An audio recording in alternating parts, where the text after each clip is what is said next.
I don't like that it tells me it's recording in progress, and I know it doesn't show it to the viewers, but let you know, a Siri-like voice in my ear very robotically says recording in progress. I know, it's so weird. And it's weird. All right. Oh boy. All right.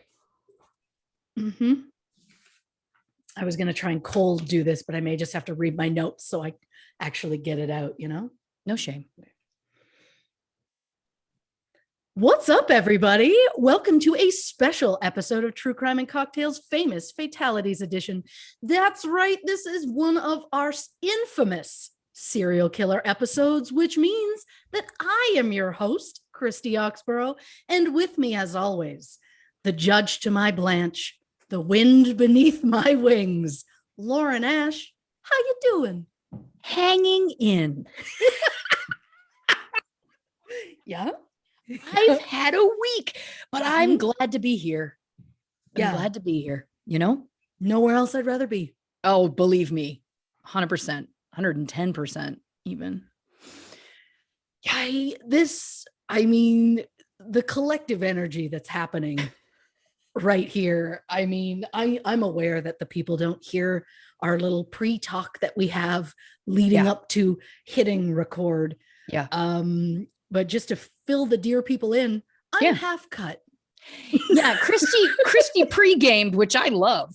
And I, on the other hand, because I am stirring the batter. I'm driving the train. I am stone sober because I've got a lot to get through, and there's a lot of info that's very dense. So buckle in, first of all, and second of all, I'm so glad to have a drunk shaman as our guide. It's great.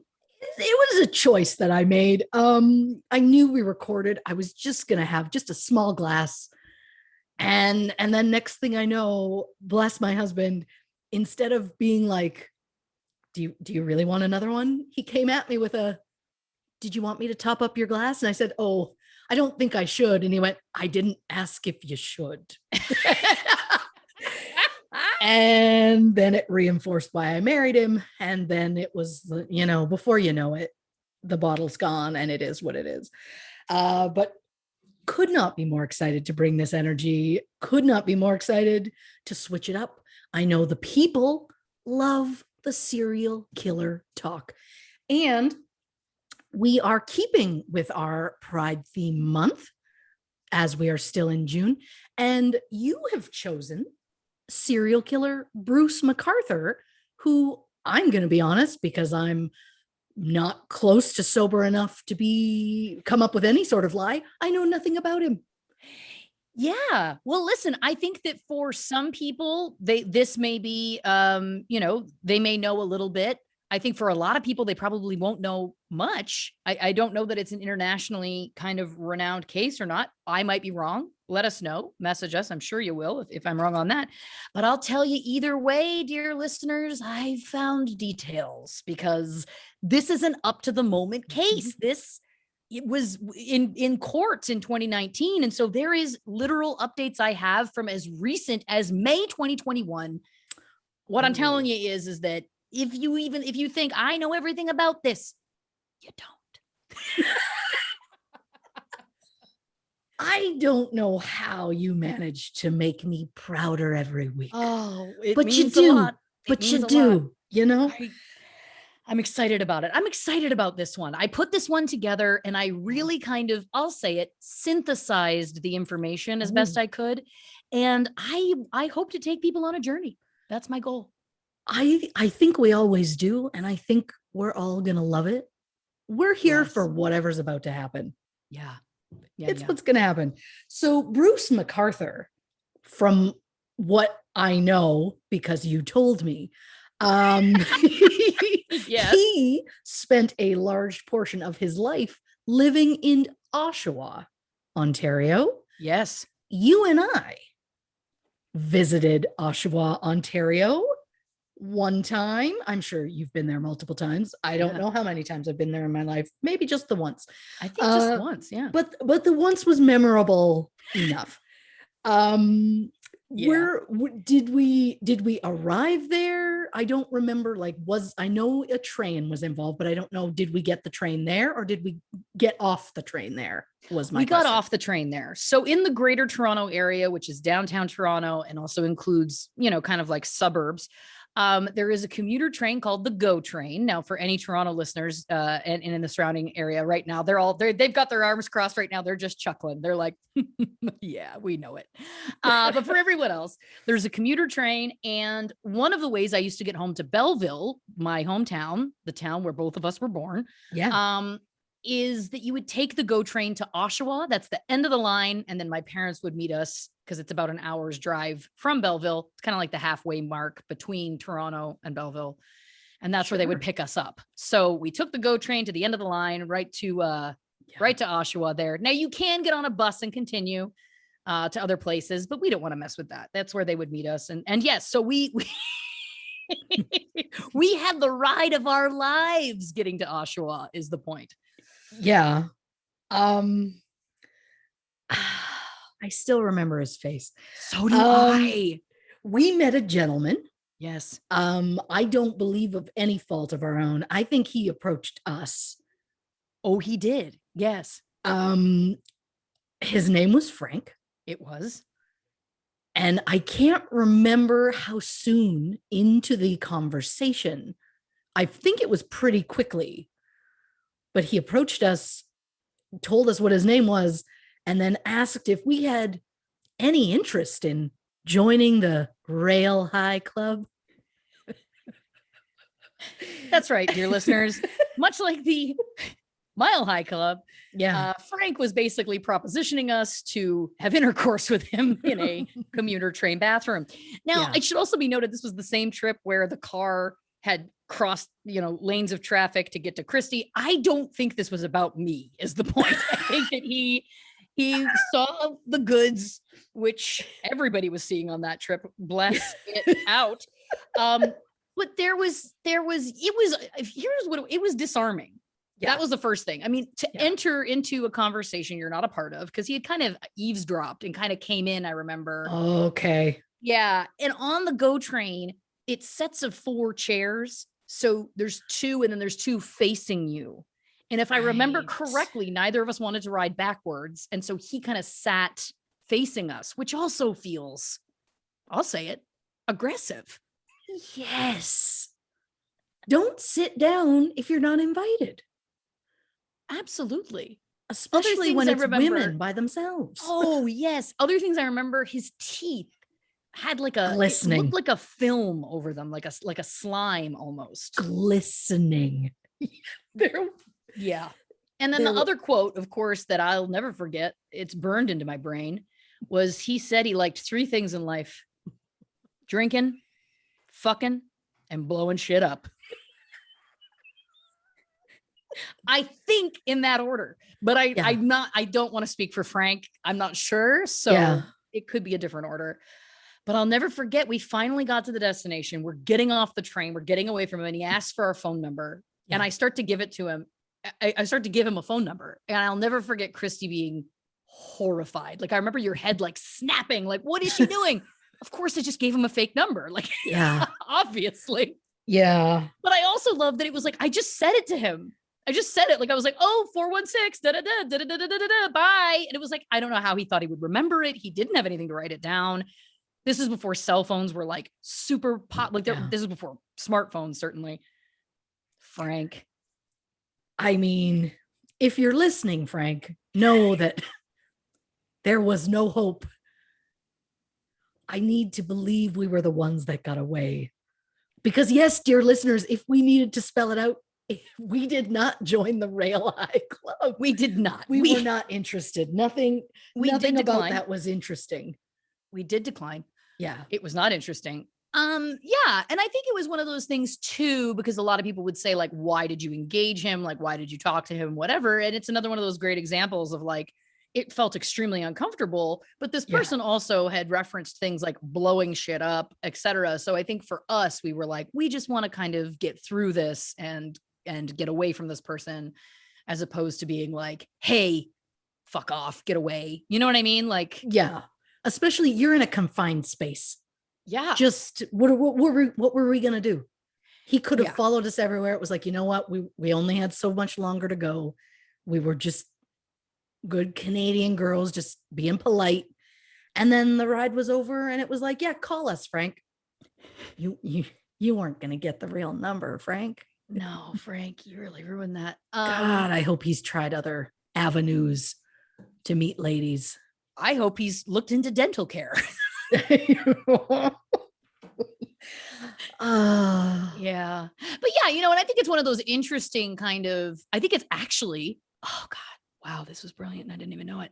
I think it actually really fits into this case and a lot of cases where, people will say like, well, why didn't you leave if you were uncomfortable or why didn't whatever? And I think that that's a very easy, victim shamey type mindset to kind of take. And I think that a lot of the time people will get into these situations and whatever feels right in the moment in terms of protecting your own safety, I think that's your prerogative, bottom line. You do what you got to do. You do what you got to do to survive.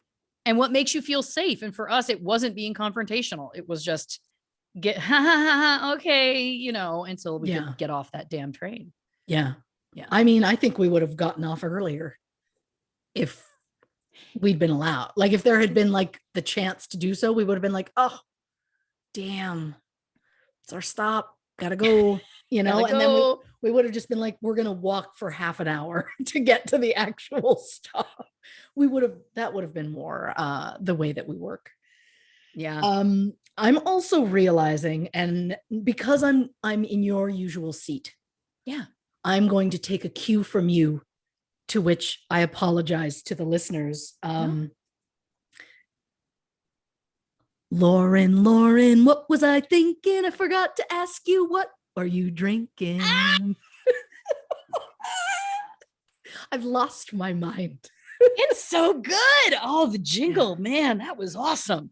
Well, listen, again, I've got a tumbler of water because I'm terrified to mess up any of these details.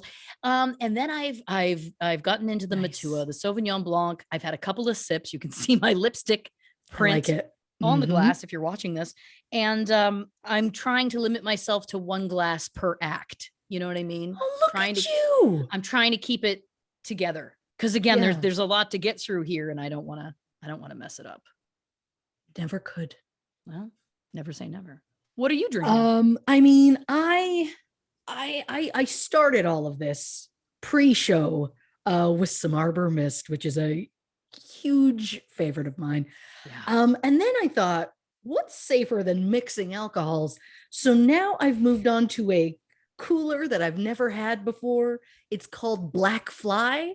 And if you think I didn't see it at the store and go, Black Fly, Alanis Morissette reference, folks. Of course. If you think I didn't hear that in my head and go, it's a sign, I had to do it. So it's a vodka punch of some sort. They don't sponsor us. It's fine. It's just fine. It's just fine. Yeah. I'm not jumping around excited about it because, again, why'd I end up with this? Liquor stores are still sold out of the Rainbow Twist. I did, however, find out Mike's Hard has started making the lime again, which they discontinued, and then people complained enough they've brought them back. Couldn't be more excited. I was going to have one of those, but I thought, you know what? This just felt like the choice to make. Maybe it wasn't the right choice, but I'm going to drink it and I'm going to enjoy myself. And it should be noted, I think we've mentioned this before, but in Canada, Mike's Hard Lemonade is made with vodka. In America, it is not. It is the malt liquor stuff. So it is a very different drinking experience back home, and it is delicious. And I'm so excited to hear that they brought the lime back because that was always my favorite. The lime is the best. It's nice. So refreshing. It feels like they brought it back in time for summer. Because nothing's better than a nice, refreshing lime beverage. You know what? I had fresh lime in the fridge. Just a little squeeze of that might have, you know what? Maybe at the break. We'll see. We'll see what happens. Don't limit your lime. You know what I mean? They were pricey. But you know what? I said, treat yourself. Exactly. So You earned it. 67 cents. Come on. And what any new listeners are learning is Christy is a cheapskate. Thrifty. I say thrifty. That is a beautiful way of looking at it. She just refuses to spend that much money on a fruit. But here we are. Here we are. Here we are. I did it because I was like, you know what? Desperation trumps cheapskate. I get that. So I did it. Oh, if you are joining us for the first time, welcome. We're really excited to have you. So nice. I'm not normally this level by this point. I love it. Oh. I love it. Listen, I also just want to say very quickly, if you're watching this, we are wearing our limited edition Pride True Crime and Cocktails shirts. Half of the profits of these shirts that are sold in the month of June are going to go to the Trevor Project, which is an amazing LGBTQ plus charity. I also just want to say, and I'm not going to belabor this because I've already shed so many tears. There's a lot of piracy on the internet, and a lot of our merch designs have been stolen within days of the merch store being launched. So please only go to truecrewmerch.com or go through our website, truecrimeandcocktails.com, to buy our merch. We beg you. Please do not buy from the terrorists. From the pirates. My requests. Yes. We're doing what we can to get it taken down, but it is a black hole, ladies and gentlemen, and it's very difficult. So that's all I'll say on that, so that I remain hinged. There is a reason that I'm in the state I'm in, because I'm allowed to be. Yeah.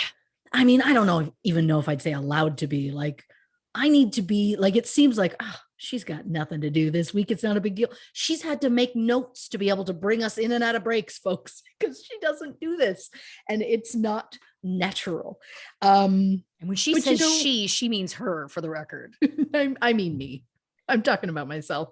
I don't do this for a living. I even think back to our very first episode where I didn't really feel like I should speak, which is funny because then what's the point? I mean, heck, I'd listen to a podcast that was just you talking to an imaginary person all the time. Well, of course I would.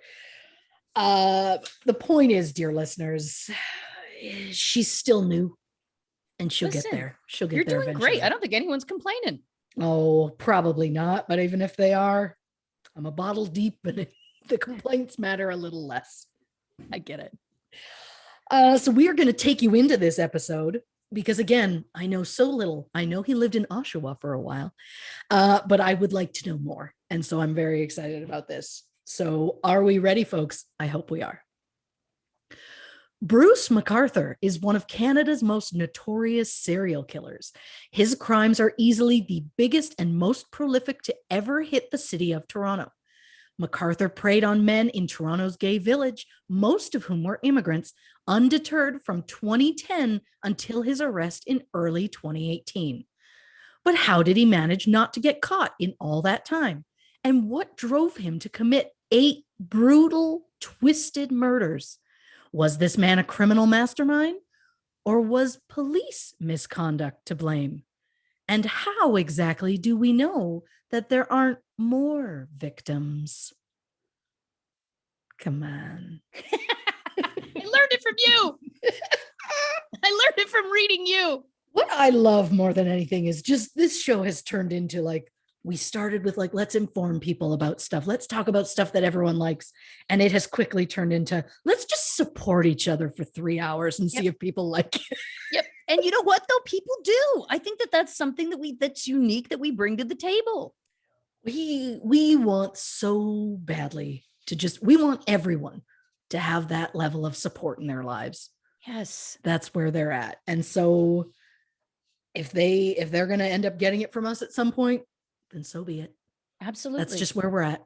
We're just a supportive movement. Ooh, we're a movement now. Oh, I thought we were a community. Are we also a movement? I think we are. Or today we are. I like it. I like it. Yeah. Well, listen, the other thing I like is that we started Pride Month with an Australian case. We haven't done an Australian case on the show before. Now we're staying in the Commonwealth, but we're going to Canada. We haven't done a Canadian case before, and we are, of course, Canadian. So this feels very apropos. We are branching out. Yeah. I like apropos. And I assume that they all knew we were Canadian by the way I pronounced Toronto. Well, first of all, absolutely. Second of all, it's also going to be a giveaway, and people are going to notice, why is she calling him Bruce throughout this as opposed to his last name? And that's because his last name is one of the sounds that I cannot say without sounding ridiculously Canadian. McArthur. There's just no way for McArthur. I keep trying. McArthur. It's either very Canadian or very, exaggerated. Sure. McArthur. It's there. It's every there. time. Oh, and so bless your heart. Anyway, so again, I do refer to him as Bruce throughout this, mostly because if I kept saying McArthur the whole time, I was like, I'm going to drive myself nuts. Not because I hate sounding Canadian. I don't, but it's more that I have had it like shamed out of me living here, working here. It's like when I was at the Second City, anytime a little word would slip out, all my castmates would laugh and, oh my God, you say that differently. So over time, I very quickly stopped making those. And then people, will comment when I'm doing a voice gig or something. They're like, you're Canadian, but you don't sound it. And I'm like, first of all, stop it. Second of all. So you're going to bitch if I do sound Canadian. You're going to bitch if I don't. And that's, yes, exactly. Nope. So to save all of it, I decided to just go with Bruce. So I don't get in my own head is the point. That's fair. At some point, I may ask for another McArthur. Again, do I have that strong Canadian when I say McArthur? You sound fine, but for some reason, I sound like I'm a lobster fisherman in Nova Scotia. McArthur. It's just... I hate how accurate that description is because... it really, it is. Yeah. And listen, there are some in here for sure. They'll be definitely, they're definitely in here, but for the most part, when I was writing it out, I was trying to use Bruce as much as possible because Bruce sounds fine to me. Yes. McArthur. Okay. I love that you felt the need to justify this. I love that it has taken us on a short jaunt. There's going to be a lot of those. I love those. I also wasn't going to bring it up, and now, well, here we are. That's what this show is, though. Also, people who are listeners, regular listeners of the show, are going to be happy to know that I have also implemented some Christy style side notes throughout this, which I'm very jazzed about. So I can't wait. Again, what a journey this is going to be. Bruce or McArthur. Now I feel like I sound American. Now I'm in my own head about it. Not that there's a problem with sounding American. I'm just saying. But when you say it, you do. Interesting. Yep. Interesting. I wonder if it was moving away from Ontario at a really early age. Maybe it's more Ontario that gives you that. Although I do like lobster fishermen in Nova Scotia. Do you know what the other word is? That's the word that I cannot get my head around. I can't wait. Harbor. Oh my God. Always sounds Canadian. Harbor. Harbor. I can't. There's trigger words is my point. There's certain words that they don't flip over for me. Anyway. Oh, you are the cutest human alive. I'm not going to tease. I'm just going to try it once because I've never heard myself say it. I don't know. Harbor. It sounds American. Standard American. That's what that sounds like. Harbor is what. Yeah. Cute. I can't. Oh gosh. McArthur on the harbor. It's just, it's not what I want it to be. No, it's fine. Listen, I'm happy to. It's a nice homage. It's an homage. Yes. It's nice to know no matter how long you go, you could take the girl out of Canada, but you can't take Canada out of the girl. Not for certain combinations. You can't take the harbor out of the girl. Nope. Take her out of the harbor. Exactly. But you can't take the harbor out of the girl. You can put the boat to sea, but she always comes back to the harbor. Which is funny to say since we should be talking trains because we've derailed already. Is where we're Toot, at. toot. Here we go. Yep. Get on board. Yep. I'm engineering. So we're going to start with his early years. Thomas Donald Bruce McArthur was born October 8th, 1951 in Lindsay, Ontario, Canada. His parents consisted of an Irish mother named Islay, Islay, either Islay or Islay, I don't know, and a Scottish father, Malcolm Mac McArthur. They lived on a working farm in Woodville, Ontario, which is still standing to this day. And Woodville is a community in the Kawartha Lakes area located west of Lindsay. The population currently is 650, to give you an idea of how rural this is. Bruce had one older sister, but always had plenty of foster siblings around. Their house has often been described as a foster home. There was always kids coming and going. Family friend Mary Ann McEachran has said, lots of times there would be maybe 6 to 10. I never, ever heard any of those kids complain about being there. But why would they complain? Well, Canada is also historically shitty, side note. Yeah, okay. In 19th century Ontario, Canada, agricultural productivity tracked closely with the size of your family, and children were expected to work. So many families would welcome destitute children from industrial London, England. That's right. The English government at the time figured that life on a farm would be better than working in a factory. Often they were wrong. And the government would ship them over to Canada. So from 1869 to 1932, more than 100,000 children were sent from the British Isles to Canada to literally work the fields. Okay. The conditions they lived in were terrible. And this obviously looked very bad on the brandly new colonial Canada, because Canada became a country in 1869. Of course it did. Thank you very much. But the practice wasn't phased out altogether. Farms in the area instead pivoted in the 1930s and began to welcome troubled children from Toronto and elsewhere whose parents believed they could learn some lessons from physical labor. So as the 1960s were beginning to open this new generation of sexual liberation, drug culture, some parents were very excited to get their kids out of the city. That's what Bruce McArthur's parents did around that time. They brought in children to work their farm for them. So basically, the McArthur farm has been called a combination of a foster home, a boarding school, and a work camp. Oh, yeah. Some have said that Bruce felt throughout his childhood that the workload fell more on him than others. Some also say that they believe that spawned a deep resentment in him towards his father. Some have also said that his father was an abusive alcoholic, but I couldn't find a lot of sourcing on any of that.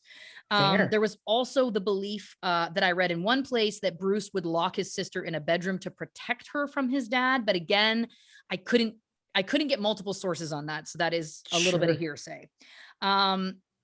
So again, take that with a grain of salt, potentially. As a teen, Bruce was stocky in build, but soft-faced and was described as effeminate.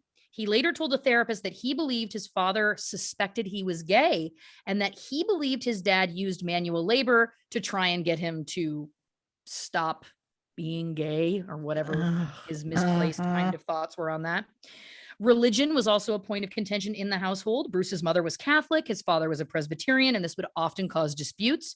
For whatever reason, Bruce would always side with his mother, which really irritated his dad. But then it also talks about how Bruce really wanted to please his dad. So it's interesting to me that he would maybe do that. I don't know.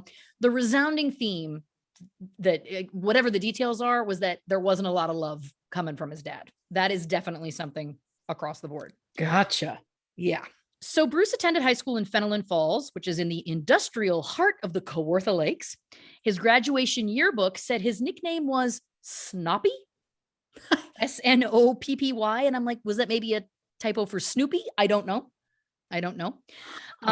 He listed his favorite pastime as a good argument. His probable future was your guess is as good as mine. Well, I don't know that anyone guessed that you would go on to commit 8 brutal murders, but anyway, his ambition was listed as to be successful, which is also interesting because he described his teenage self as shy, being a poor student. He said himself that he probably had a learning disorder that was never diagnosed at the time, but his schoolmates remember him as a teacher's pet. So that's also kind of an interesting dynamic. Um, Obviously, the 1950s and 60s would be extremely tough for a gay youth, especially somewhere that is so rural. I'm sure that that would plant seeds of shame, resentment, rage, all of those things. They could exist in anyone who was kind of growing up during that time. But the one thing that I kept reading about him was that he deeply repressed from a very early age. And the reason why that is interesting and relevant is because he was very good at hiding the truth and very good at convincing absolutely everyone that he was someone that he's not. So there is this kind of belief that some people have that it could be connected, that he got very good at pretending, very sadly. So he started dating Janice Campbell in high school, who also appears in that same yearbook. Her pastime was listed as daydreaming. Her ambition said, if the world thinks it's prepared, a nurse. And most chillingly, she listed her probable future as saying, die young. Wow. But then equally as chillingly, she listed her pet peeve as someone who can't decide what they want. Okay. Yeah. Interesting, Okay. right? So Bruce and Janet got married 5 years after they started dating. He was 23 at the time. Around that time, he earned a 2-year business diploma at a college in Barrie, Ontario, and they began a very typical suburban life. They moved to a high-rise apartment in Toronto in the late 1970s. Bruce got a job at Eaton's, which is, of course, an iconic Canadian department store like a Macy's. He worked at the flagship store, which is the one right at Yonge and Dundas, which is just a few blocks away from what at the time was the beginning of the gay village in Toronto. And I'll talk about the village in a little bit. At that point in time, it was just a neighborhood of seedy bar halls that were starting to become reclaimed as gay haunts. And it was starting to kind of migrate from Yonge Street to Church Street, where it exists to this day. Sure. So since Bruce left his hometown, his father was diagnosed with a brain tumor and put into a nursing home. His mother, meanwhile, started a relationship with a new man, and Bruce viewed this as like deep infidelity, was so enraged, he completely cut ties with her. Wow. Yeah. The last few years of the 70s, he spent traveling back and forth to the Kawarthas to look after his dad, to look after the farm. And at this point in time, it's reported that he and his dad actually kind of started to have a little bit of a friendship, which is interesting. Ironically, his father did outlive Bruce's mother, who died 2 weeks after being diagnosed with terminal cancer when Bruce was 26 in 1977. Hey, all right. Bruce and Janice did not stay in Toronto long. By 1979, they moved to Oshawa, which is, of course, a car manufacturing hub about an hour outside Toronto. There he found work as a salesman for the McGregor Sock Company. And initially he sold underwear and socks on the road until he became an account manager. There's speculation now that because his sales area was Northern Ontario, which is extremely desolate, very kind of low population density. Sure. Is it possible that he could have committed murders at this point in his life and hid bodies and they have never been found? There's absolutely no proof or anything pointing to that. It's just a speculation that people have made.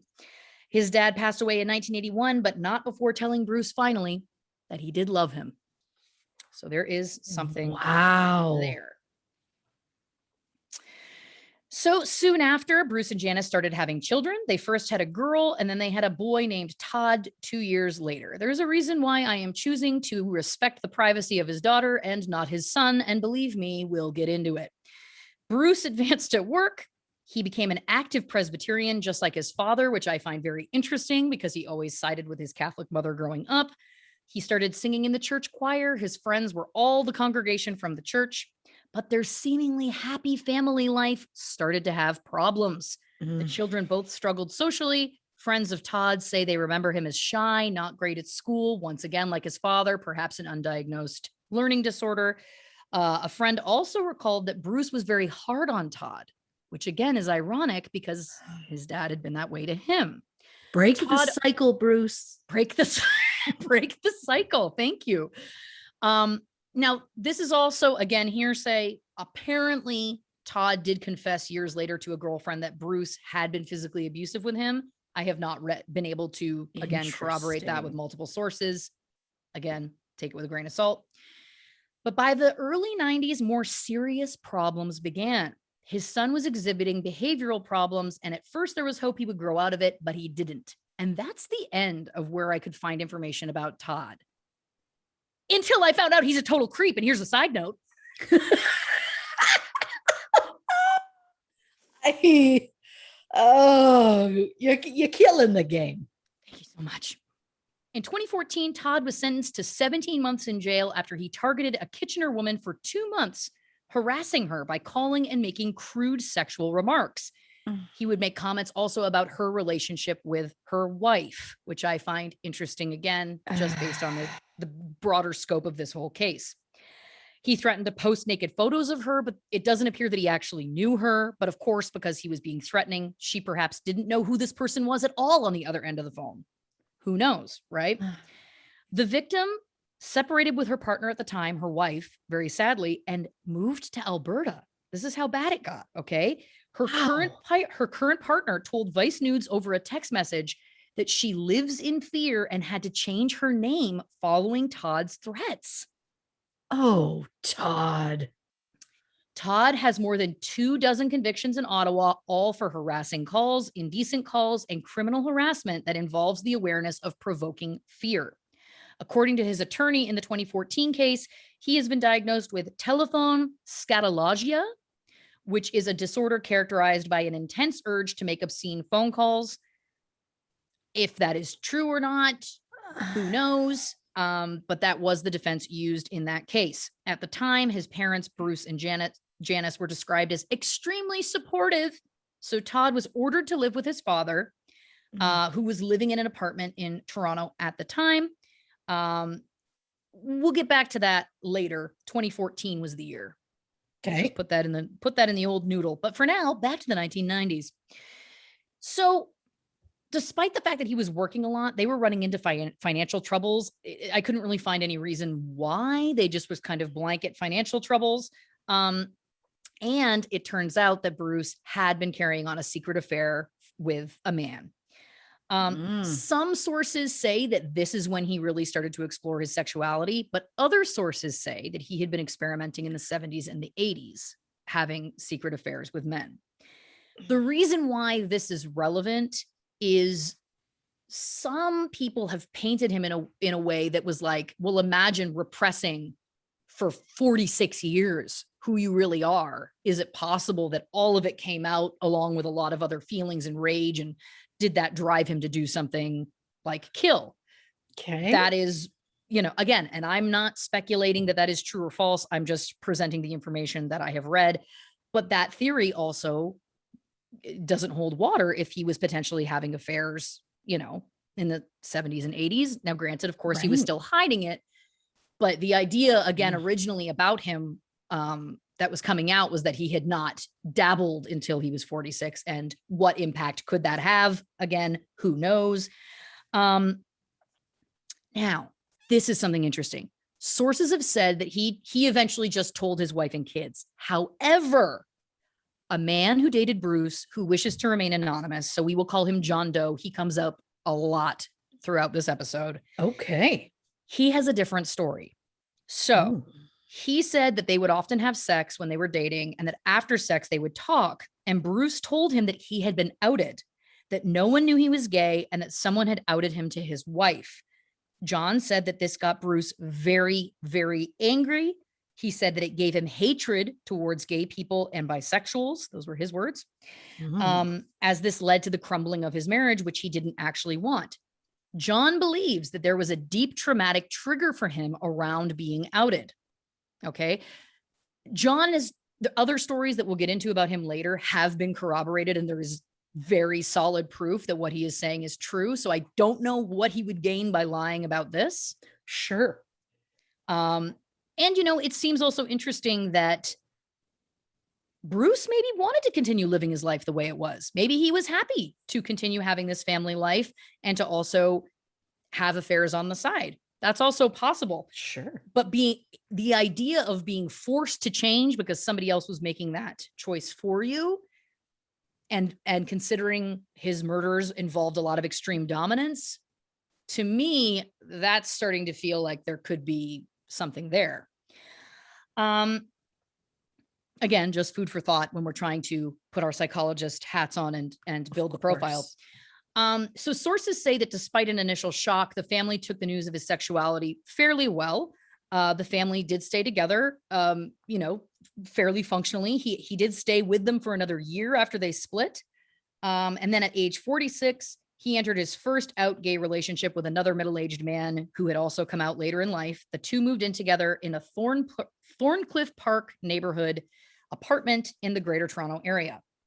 But the marriage from Janice, the divorce, it was not a full clean break because, as I said, they were having money problems. The kids were teens at this point, still in school. Sure. Now, I read from a source that Bruce went to a psychiatrist around this time and admitted to feelings of depression and was apparently prescribed Prozac. Again, I only found this from one source, but go with me on a little ride here. Yeah.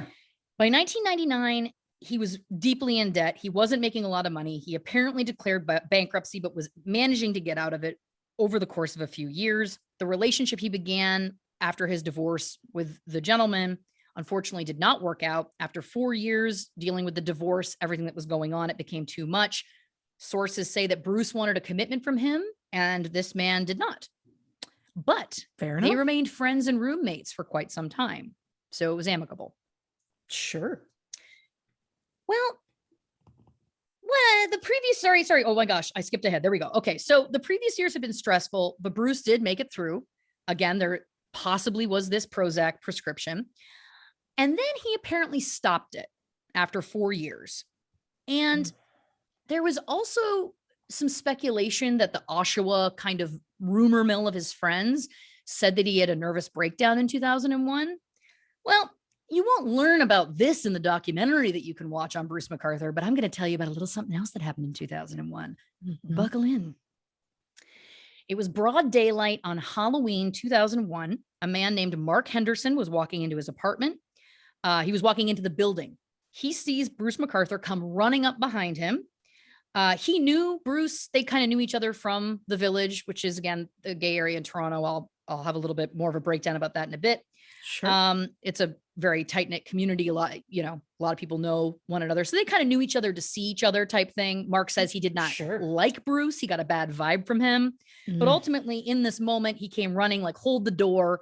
Mark's apartment was right next to the superintendent's apartment, office in the building. So he thought, oh, he's coming in to go talk to the super. Maybe he's applying for an apartment. In the moment, he just didn't think anything of it, and he held the door for him. Mark Henderson walks up to unlock his apartment door. Bruce pulls out a lead pipe and badly beats him over the head. Repeatedly. He suffered a fractured skull, a fractured finger, and another damaged hand trying to stop him. Oh, God. He says, this is a quote, "I remember feeling the indentation in my skull." Oh. Yep. Trigger warning if you get queasy about things like that. He had popped my skull in. I have a nursing background, and I could see cerebral spinal fluid and blood coming down. I knew in that moment I was going to lose consciousness in a matter of seconds and that he was not going to stop. Because he was opening his door, he somehow managed to get to his phone and call 911, and Bruce ran off. Wow. Where did Bruce go? To the police. He immediately turned himself in. Okay. In 2001. Correct. Okay. He said he doesn't know why he did it. He claimed to have had a previous sexual relationship with Mark. He said that he was going into Mark's apartment because Mark wanted to show him his Halloween costume. He said he thought they were going to have sex. And then he just, for some reason he doesn't know, beat him over the head. Bruce eventually admitted later that they had never had any sexual relationship and that all of that was a lie. Bruce was charged in this crime with weapons dangerous, and I had to look it up. I'm like, is that really the name of a crime in Canada? It is weapons dangerous. That's the name of it. You would think it would be dangerous weapons, but anyway, weapons Sounds dangerous. like a Drake album or something. If we're gonna be in Canada, we're staying in Canada with Thank my you references. very much. Weapons dangerous, assault with a weapon, and assault causing bodily harm. When the case went to trial in 2003, Bruce pled guilty, but would offer no explanation for the attack. He did apologize for the pain and suffering, but Mark was not in the courtroom as he was too nervous to be in the room with him. He felt very uncomfortable. Of course. Now, Bruce could have been sentenced to 10 years in jail for those crimes, but he did not even serve 1 day. His sentence was 1 year house arrest, a 2-year ban from entering the gay village, and 3 years probation. There's also some reports that he was banned from taking poppers, which are a drug that it's amyl nitrate. It's an inhalant that some gay men will inhale, and then it kind of like prolongs your feelings of ecstasy during sex. Sure. Again, some people reported that, some people didn't. I don't know if that was actually a part of his official sentencing. Again, I could not find confirmation. A psych evaluation was done at the time that said he was unlikely to reoffend and that he seemed completely normal. But my question to that psych evaluator is, do normal people stalk someone and bash their head in for no reason? Because that to me feels like a big red flag. I don't even think I need the psychologist hat yet to be able to say that's not normal. Thank you. Like, if you walk up to somebody and like hit them even once, that's weird. Yeah. But to like repeatedly beat someone with a weapon that badly and then, okay, and then turn yourself in. I know that this is going to get a lot worse before it gets any better. Yeah.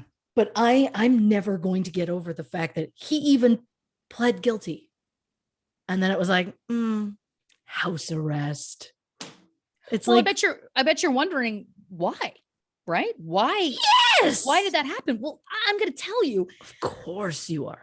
The transcripts of the trial really lay out this unbelievable blame the victim narrative that was created against Mark Henderson. Even though the attack was completely unprovoked, he was chastised repeatedly for, quote, foolishly letting Bruce into the apartment building, and much was made about the fact that he had once been a sex worker. However, there was no mention that at the time that this crime was committed, he was a nurse. He also dabbled in modeling and acting.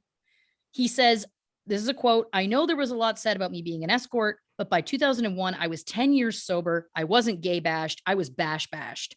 It was probably looked at as two guys on Halloween fighting. It happens every year." And here's the thing. First of all, it doesn't matter if he's a sex worker. It doesn't matter. It doesn't matter.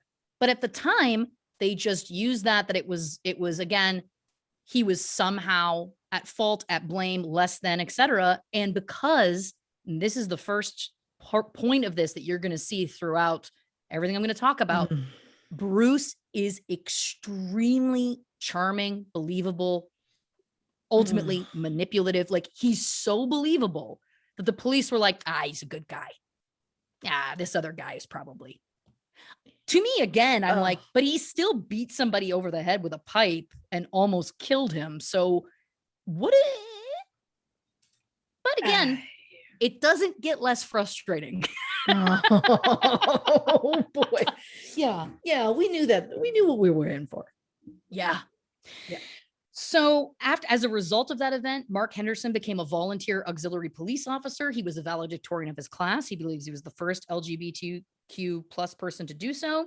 He did that from 2007 to 2009. His goal was to try and build connections between the police and the gay community, especially during Pride.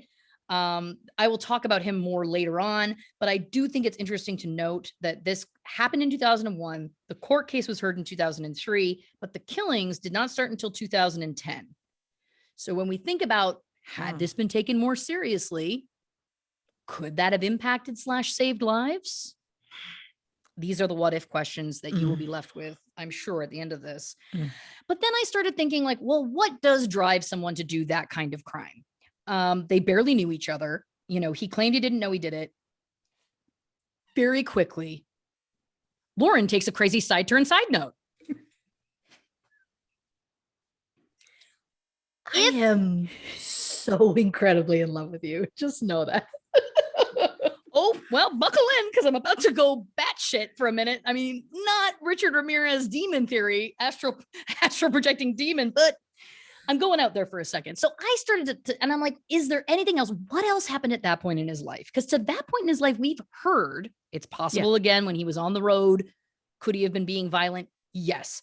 Is it possible he was violent with Todd? There was one source that said yes, but again, we don't have that confirmed. But to this point, we don't have any sort of documented examples of him being violent. Let's say, for example, he was on the Prozac for 4 years and then he went off it abruptly. I was like, what might that do? Of course. Side turn rabbit hole. Because I was remembering that part of James Holmes, do you remember he was the Aurora, Colorado movie theater shooter? He had the orange hair and the crazy eyes. Mm-hmm. Part of that case was, or part of speculation about that case was that he was on Zoloft and that there was a belief that could have been a part of what drove him to do this. So then I was like, is there any truth to that? And I want to preface this by saying antidepressants save people's lives. I think it's great if that works for people. This is just a wild theory. Like any chemical drug can interact with somebody and the majority of people in a great way.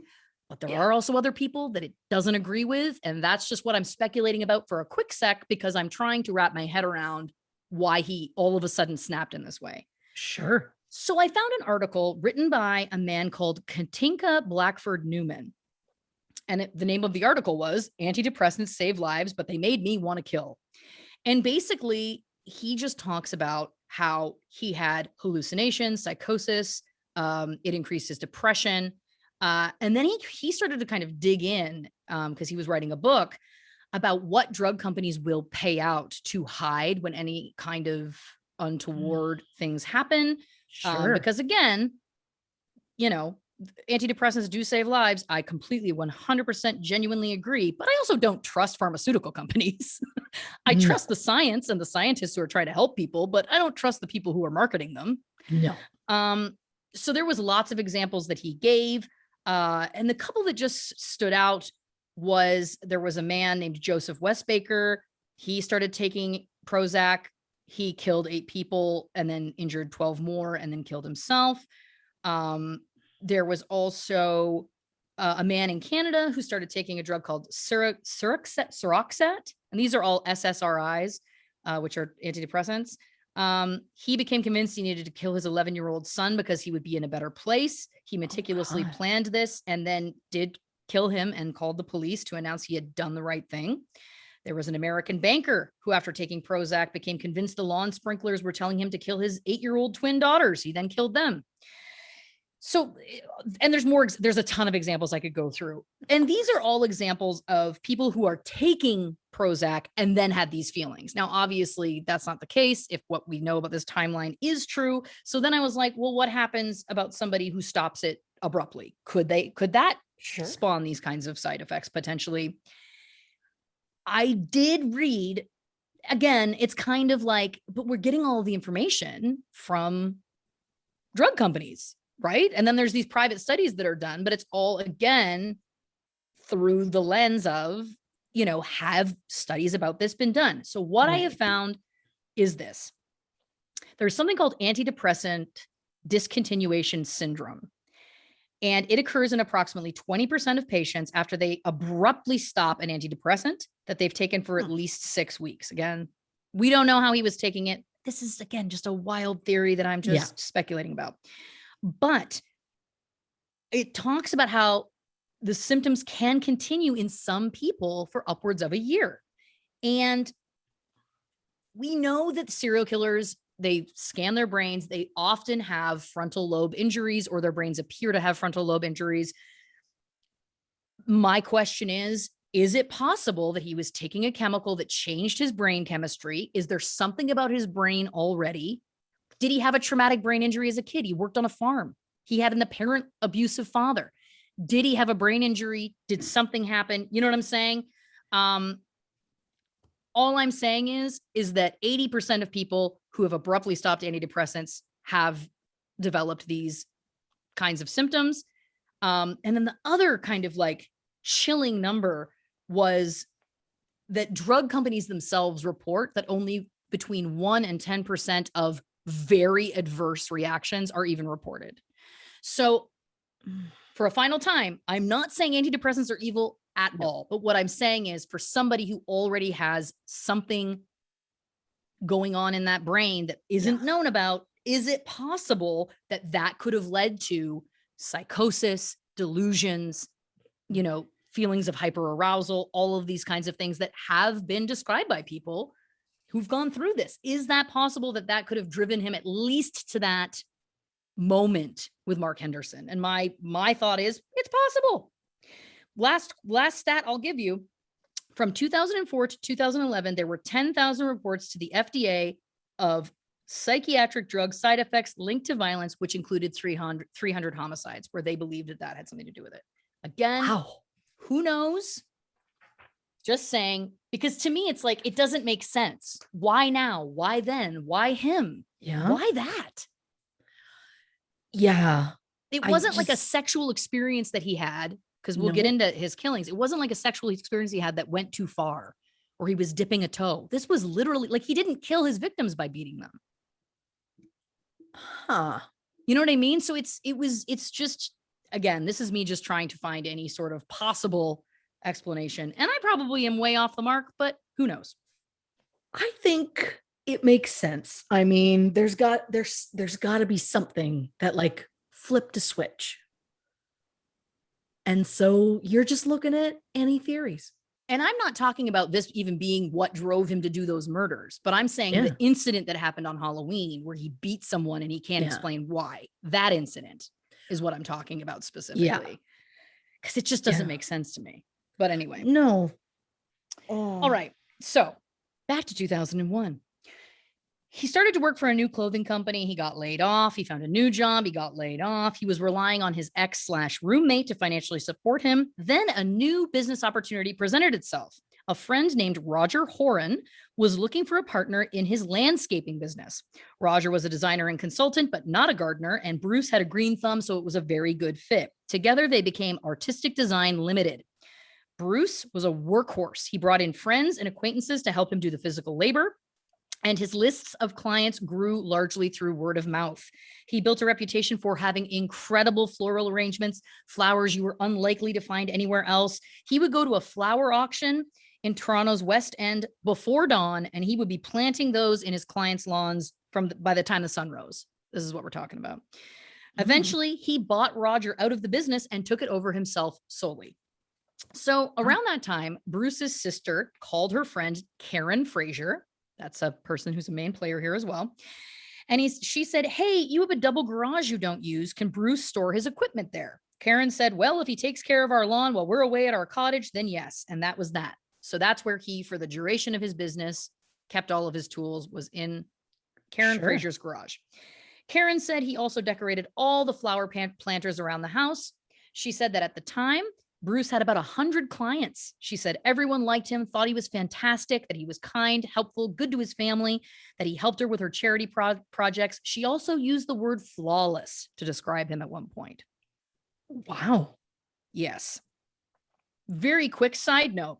Around 2006, he would frequent a coffee shop called The Second Cup, which was a chain, but I know the one they mean. There's like a flagship one in the village with a group of gay dads. It was like a support group. And we should also keep in mind that this must have been right when he was allowed to go back to the village, because in 2003, he was ordered not to. 2 years he couldn't go. Yes. 3 years at that point, actually. 3 years. Okay. So a barista that was working there at the time recalls sometimes Bruce would be social. Other times he would just stare off into the distance for hours until he left. Chilling. Then there's a gap. And the next thing we know is that is in 2010, gay men in the village started to go missing.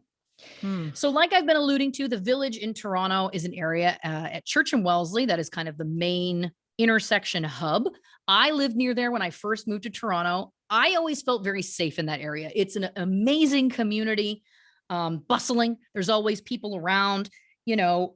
There's different pockets once you go south of there that feel a little bit dodgy, but I always felt very safe in the village. Again, it's a great community. Again, always, you know, in the summer times, people on the patios and hustle and bustle, all of the above, very welcoming feeling.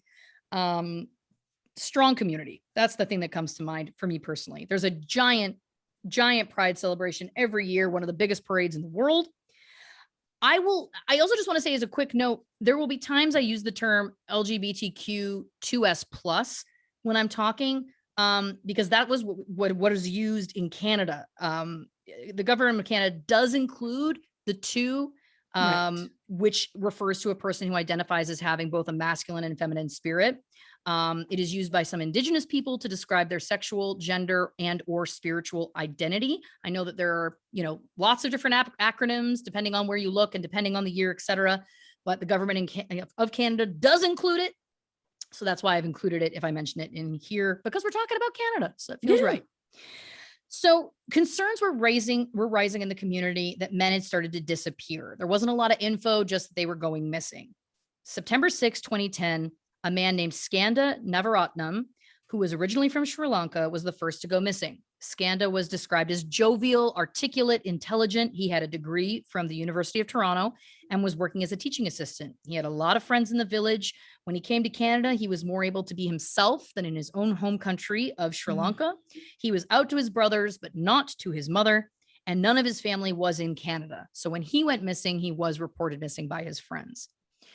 Now, in the village, obviously, people come, people go. If you don't see someone for a little bit, it's not setting off huge alarm bells. But Skanda had just gotten a new puppy that he was obsessed with.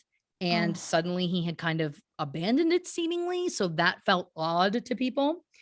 So obviously they reported him missing. And we're going to get into all the nitty gritty of the police work. Don't you worry about that. December 29th, 2010, Abdul Basir, also known as Basir Faizi, who was from Afghanistan originally, also went missing. He had been working at a Mississauga printing factory, which is kind of like a suburb type deal. He told his wife that he was going to meet a friend after work for a drink one night. His wife did not know that he was gay or that he was going to the village. He was last seen at Steamworks, which is a bathhouse where some men will go to hook up. 18 months later, October 18th, 2012, Majid Kayhan went missing. He was also from Afghanistan. He had not been seen in a few days, and his son reported him missing. He was last seen in his apartment, and it was said that he was living a double life also as a family man versus a gay man. I'm unclear. I think his son maybe knew he was gay, but it's a little unclear there. But that was definitely said about him, that he did have kind of like a double life thing going on. So all of this is happening within a few blocks radius, and it's all within a fairly short amount of time, all within 18 months. I have seen the map. I can confirm because I've lived there. All of this was happening within like a 10-minute-ish walk where these guys were living. Okay. And that's being like, that's a stroll. That's not a power walk. So this is 3 missing men, all recent immigrants to Canada, all connected to the village. I don't know. Seems like a pattern to me. I think it seems like a pattern to most people. Yeah, well, that's why for years nothing happened. Oh, yeah. Nothing was really taken seriously until 2012 when Toronto police got a tip from Interpol that had originated in Switzerland that there was a possible cannibal working within the Greater Toronto area. Someone online had been confessing in a chat to murdering someone, and Skanda, the first man who had gone missing, was identified as the possible victim being spoken about. That's when police connected the 2 other men as well that also fit that description. They thought, oh my gosh, there's no bodies. Had all 3 been killed and eaten, for example? So this started something called Project Houston. That started in December 2012, meaning Houston, we have a problem. That's the reference they were making.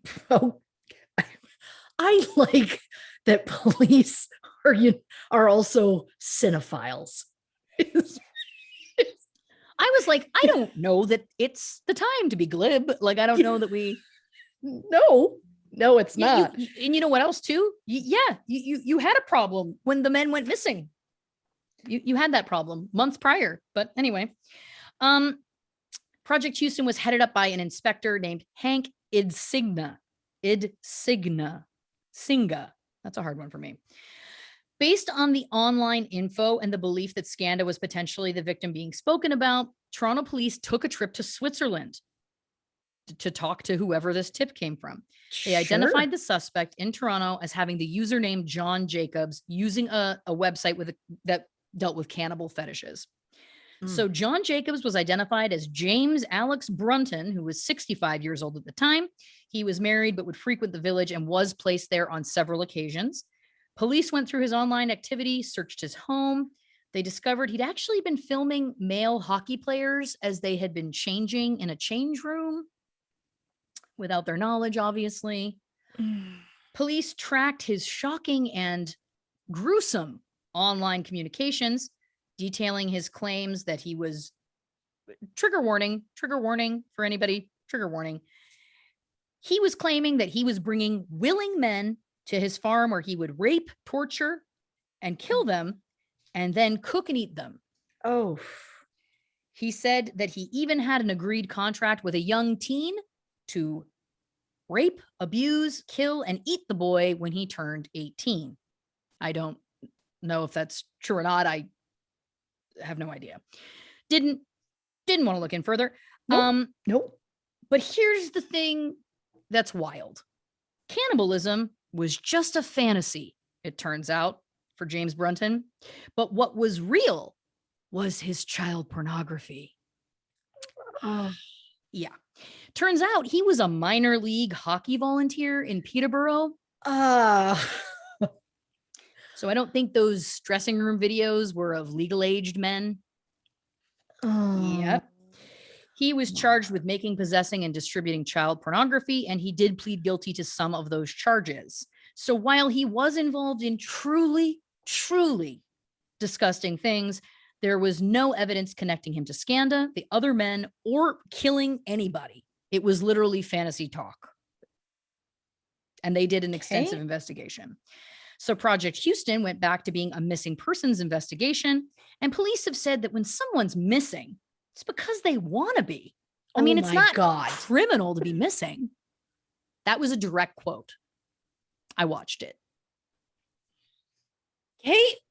But, you know, it's a little odd to hear that when the three men were extremely similar, but the police took the stance that, say it with me now, Swifties, no body, no crime.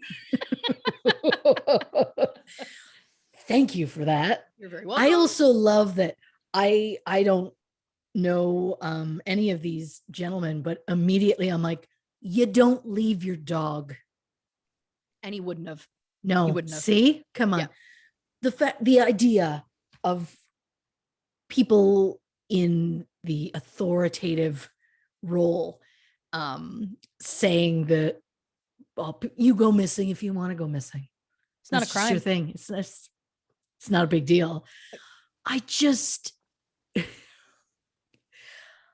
I've been saying this a lot lately to the point where my husband's starting to get concerned. But when I get to a level of anger, I just imagine hearing glass shatter, and somehow that like calms me. Well, you're gonna hear a whole picture window by the end of this one, baby, because again, it's not going to get better for you. And I'm going to jump ahead very quickly and say there was speculation that it was like, well, maybe these guys just went back to their wives. And it's like, well, first of all, what? One of the men was reported missing by his wife. Then there was like, well, maybe they went back to their home countries. So already we're getting so racist. We're already getting, making, and also to the bigger point, like Skanda was thriving. He loved his life. Why on earth would he go back to Sri Lanka? Where also, it was war torn, earlier than this, but you know what I'm saying? Like, it's like, there's no motive for any of those kinds of deeply just systemically racist kind of speculations is my point. So 2013, finally, a public appeal was made about the 3 missing men, and a lot of people from the village came forward. One man was interviewed because his email address was found in Scanda's phone and was also written on a notepad owned by Abdul Bazir Faizi. The email address is silverfox51@hotmail.com. Oh, Police boy. got the IP address and identified the owner of that email address as Bruce McArthur. He was interviewed as a witness on November 13th, 2013. 2013.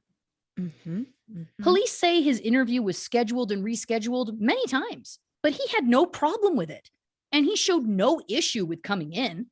They described him as a grandfather. He was sometimes a mall Santa. He was affable. There was no alarm bells. They said he seemed credible, genuine, and believable. He denied knowing Abdul Bazir, but he did admit to knowing the other 2. Scanda had been in a romantic relationship with him and had also helped Bruce with his landscaping business. His clients had even met Scanda. Karen Fraser said that she thought Scanda was delightful, humorous. She liked him right away because when she made jokes at Bruce's expense and he didn't catch on, Scanda would laugh immediately. He realized it was funny that Bruce wasn't getting it. Bruce also admitted to hiring Majid Kayhan. Karen Fraser said she noticed that he seemed out of his element when he was at her house. She said it seemed like he'd never used a shovel before, that he seemed miserable, sad. She said Bruce got frustrated with him, saying he just wasn't working out. She said Bruce rarely ever got annoyed about anything, to the point that she took the time to email him that night and asked if things were going to work out with Majid. Bruce never responded to that email, and Karen never saw Majid again. So they bring in Bruce McArthur because he obviously has his email connected to 2 of them. Yeah. And they never follow up with him again. That interview was 16 minutes long. Oh my God. Kate. But after that interview, Bruce got a pardon for his 2003 charge, which I looked into. And a Canadian pardon will be granted to a person who has a domestic assault charge considered a summary offense 3 years after they've completed their punishment. A more serious assault charge, like assault causing bodily harm or assault with a weapon, the eligibility date for receiving a Canadian pardon is 5 years from the end of your punishment. And there's a company that for under $1,000 will get it wiped from your record for you. So isn't it also interesting that, and then you think, well, so if he got brought in and he knew at least 2 of the 3 victims, and we're going to find out later in my information that he actually in that interview described that he knew all 3, and he did have an assault charge on his record. Why didn't that matter? Well, just plug that away, because trust me, I get into every detail about it. Oh boy. That marked the end of Project Houston. They said there just wasn't enough evidence, and in April 2014, it got shut down. Then 3 more men go missing.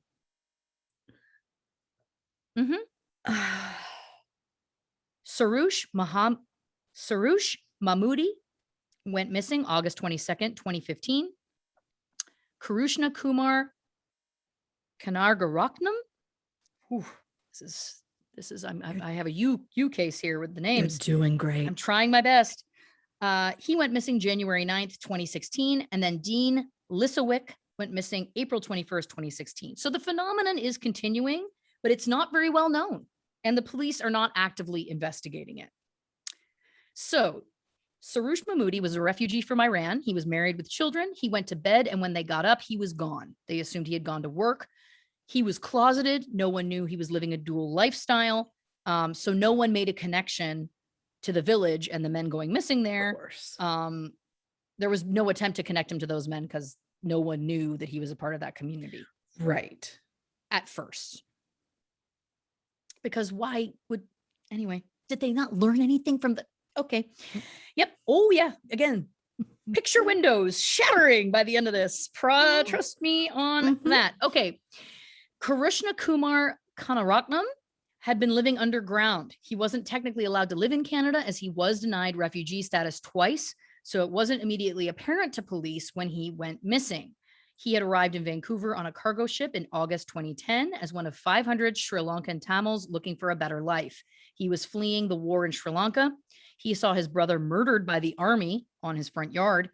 He made his way to Toronto from Vancouver and claimed asylum, but his claim was denied twice, so he went underground. He was going to be deported if he was found. So there's no other records about him being missing. And there was a note that his mother had apparently gone through so many tragedies with her other children. It is just heartbreaking that the one who got out met such a horrific end. It's really awful. But again, to this point, this I knew that I had remembered something about the war in Sri Lanka. That was 2010. So why again would Skanda, who went missing in 2010, be running back to Sri Lanka? Like, you know what I mean? Like, it's where he wasn't accepted. Again. I'm getting too angry too quickly because trust me, it gets worse. So next was Dean Lisowick. He was a sometimes sex worker and a person without housing. He lived on the street and in shelters. He asked for money often on the corner of Church and Wellesley, which again is the real mecca of the area. So he was very recognized by lots of people in the community. Sure. Now, obviously, these men, a lot of them very vulnerable, many seeking refuge in the village, many coming from countries where you can't come out, in some cases living on the streets, others closeted to their families or with no families in Canada at all. You see a pattern. Yeah. Then on April 17th, 2017, a seventh man went missing.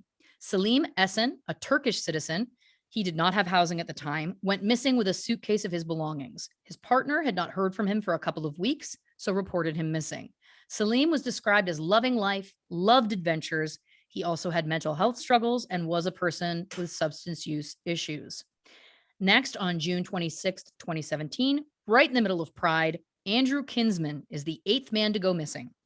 He was described as a gentle giant.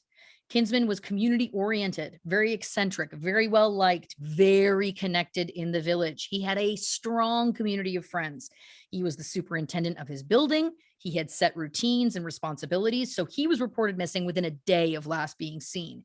He worked at the HIV/AIDS network, so again, he was well-known in the community, and also he was white. Oh, so now they're going to pay attention. Now, I do want to note that Dean Lisowick also was white, but still, again, was somebody who was living, again, without housing, was, a sex worker. So if nothing else, we've got a real socioeconomical divide between those two white men. Fair But yeah, enough. point being, you see where I'm going with this. I do. So his friends and family started putting so much pressure on the police. And guess what? It worked. The police could not ignore them. And that started a new project called Project Prism to investigate the missing men from the village. This started August 14th, 2017, with Detective Dean Dickinson overseeing. They worked closely with investigators from Project Houston. I want to laugh. Believe me when you hear all of the details about that later. Within days, they go into Andrew Kinsman's apartment. They're looking for signs of struggle, looking, for any proof of where he may have gone.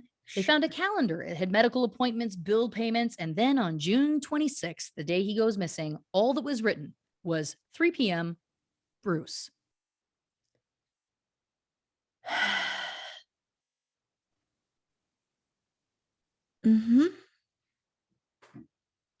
A red van was seen outside Andrew's apartment the same day he went missing. There was a surveillance camera that showed someone getting into that van, but the footage was very grainy and they could not identify who it was.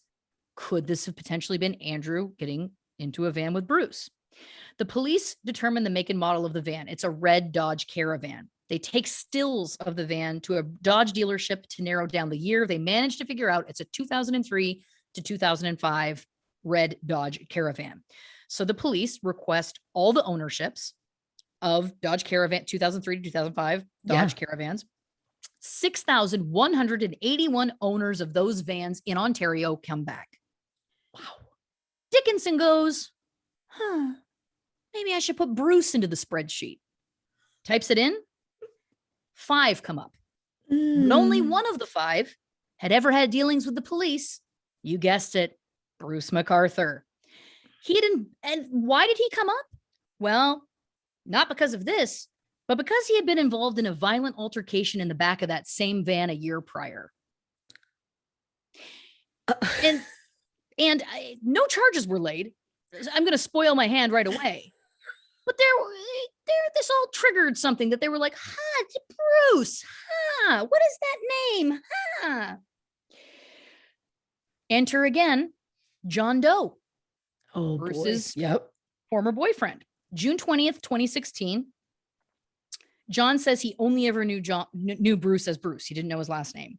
He said he had just come home from work, and for the longest time, Bruce had been begging him to get into that van to have sex, but John didn't really want to. But for whatever reason that day, he relented and said, okay. They get into the back of the van, and he said there was a fur coat laying on the floor. He laid on top of the fur coat, which was on top of some tarps. They start to make out. Bruce puts John's left arm behind his head and then, out of nowhere, starts strangling him. John described the look on Bruce's face as a mix of contempt, disgust, and anger. John tried to get his right arm free, but he just couldn't. Bruce continues to strangle him for 3 to 4 minutes. John says he knew he was getting near the end, and he said his life flashing before your eyes moment was just him thinking about his mother. Here I go. Oh. And that gave him the energy to fight him off. Oh. Yep. I know. He somehow gets his arm out, somehow manages to like flip Bruce over, gets on top of him, slides open the van door and says, "What is wrong with you? You're not going anywhere. You're under arrest. I'm calling the cops." He gets out. Now, John Doe had a dash camera in his car. So moments later, there is dash cam footage where you can see Bruce in the van getting away, and you can hear the 911 call. Some guy just tried to strangle me to death. Who did? I need you to pull over and talk to me. He's getting away. Okay, he's going south now. We were inside the guy's van. His name's Bruce. I've known him for a while. We kind of make out once in a while. All of a sudden, he just grabbed me by the throat and put my arm behind my back and tried to strangle me. John gave his statement to the police, and that was it. No photographs were taken. No follow-up statements were made. Nothing. Police are supposed to take photos after any one of these kinds of incidents within 72 hours. It did not happen. And Detective Dickinson, who heads up Project Prism, he backs up the investigator that made that call. Which to me, you know what I want to say? Nope. Nope. That's what I say to that. You don't follow protocol, you're done. Yeah. And if you don't follow protocol, you don't get backed up by everybody else who does follow protocol. Oh God, I hope this guy follows protocol. Oh, I have a whole section on protocols. Wait. Of course you do. So what happens? Later that night, Bruce turns himself in to the police, just like he did in 2001 with Mark Henderson. Okay. This time he told the police it was a misunderstanding. Told his side of the story. It was a lover's spat. Oh my God. He's literally taking a page from Jeffrey Dahmer's book at this point, by the way. Yep. For people who don't know, there's a famous story. Jeffrey Dahmer had captured a man. The man got away, ran into physically some police officers, and Dahmer, who was, of course, the epitome of cool, said, "Oh, I'm so sorry. That's my boyfriend. He's drunk. I'm so sorry." And the cops were like, "We get it." And they gave that, I think it was a boy, actually, like late teens, back to Dahmer, who then, of course, took him back into his apartment and killed him. So, again, the lover's spat thing just really triggered for me a Dahmer connection. Yeah. But this is him getting ahead of things. Like, who goes to the police to report that they may have committed, be accused of a crime? Like, he's thinking about this stuff, right? Yeah. He's being sophisticated. He's manipulating the police in a way that they don't even know what they're dealing with, right? So, again, we're going to get into all of these details about the police work. I have a whole section on it, but moving on for now. In 2017, this meant Bruce was potentially a person of interest in Andrew Kinsman's disappearance. And I'm like, potentially? I think that makes you a person of interest. Anyway, at that point, Inspector Dickinson finally called John Doe. And then guess what? The interview they had was 3 hours long, which is the respect he should have gotten the first time when he was brave enough to go to the police and report this kind of crime. Because that's not easy for anybody. No. So then after that interview, guess what? They officially named Bruce as a person of interest in the disappearance of Andrew Kinsman. So then Inspector Dickinson goes to Hank Nsinga. We remember the name I had trouble with. And he goes, wait a minute. Why do I know that name? Oh, he was the guy whose email address is Silver Fox. Yeah, from Project Houston in 2012. Just happened to remember that. Wonder if there was a way to prevent that. Get into that later. So, September 2017, police start surveillance on Bruce to learn his daily habits. He lived in a big apartment building in downtown Toronto, so they were learning his schedule. They discovered that he had sold the red van, so they started going to wrecking yards, auto shops, all of the above. They finally locate the van in Curtis, which is 50 minutes outside of Toronto, at a place called Dom's Auto Parts. The police go out there, and the owner said he offered Bruce $125 for the van, and Bruce said sure and took it, and that he didn't seem nervous or off, but that the guy who owned the place was like, it seemed a little weird. He didn't try to get more money. $125 for a van is pretty low. So the van was still there, 90% intact by some amazing, who knows, universe, whatever you want to say. Police seize the van. They bring it back to the forensic center in Toronto. It took a month for the results to come back. There was blood found in the van, and it was believed to be Andrew Kinsman's. So now Bruce has been moved up from a person of interest to a suspect at a snail's pace. I honestly didn't think he was ever going to get there. So honestly. So November 8th, 2017, police now suspect the murder of Andrew could have happened in the van, but it was such small amounts of blood. Each was the size of a head of a pencil. They wanted more evidence before arresting him. Forensic report side note.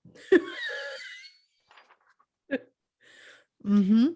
later document revealed that there were 18 spots of blood found in that van.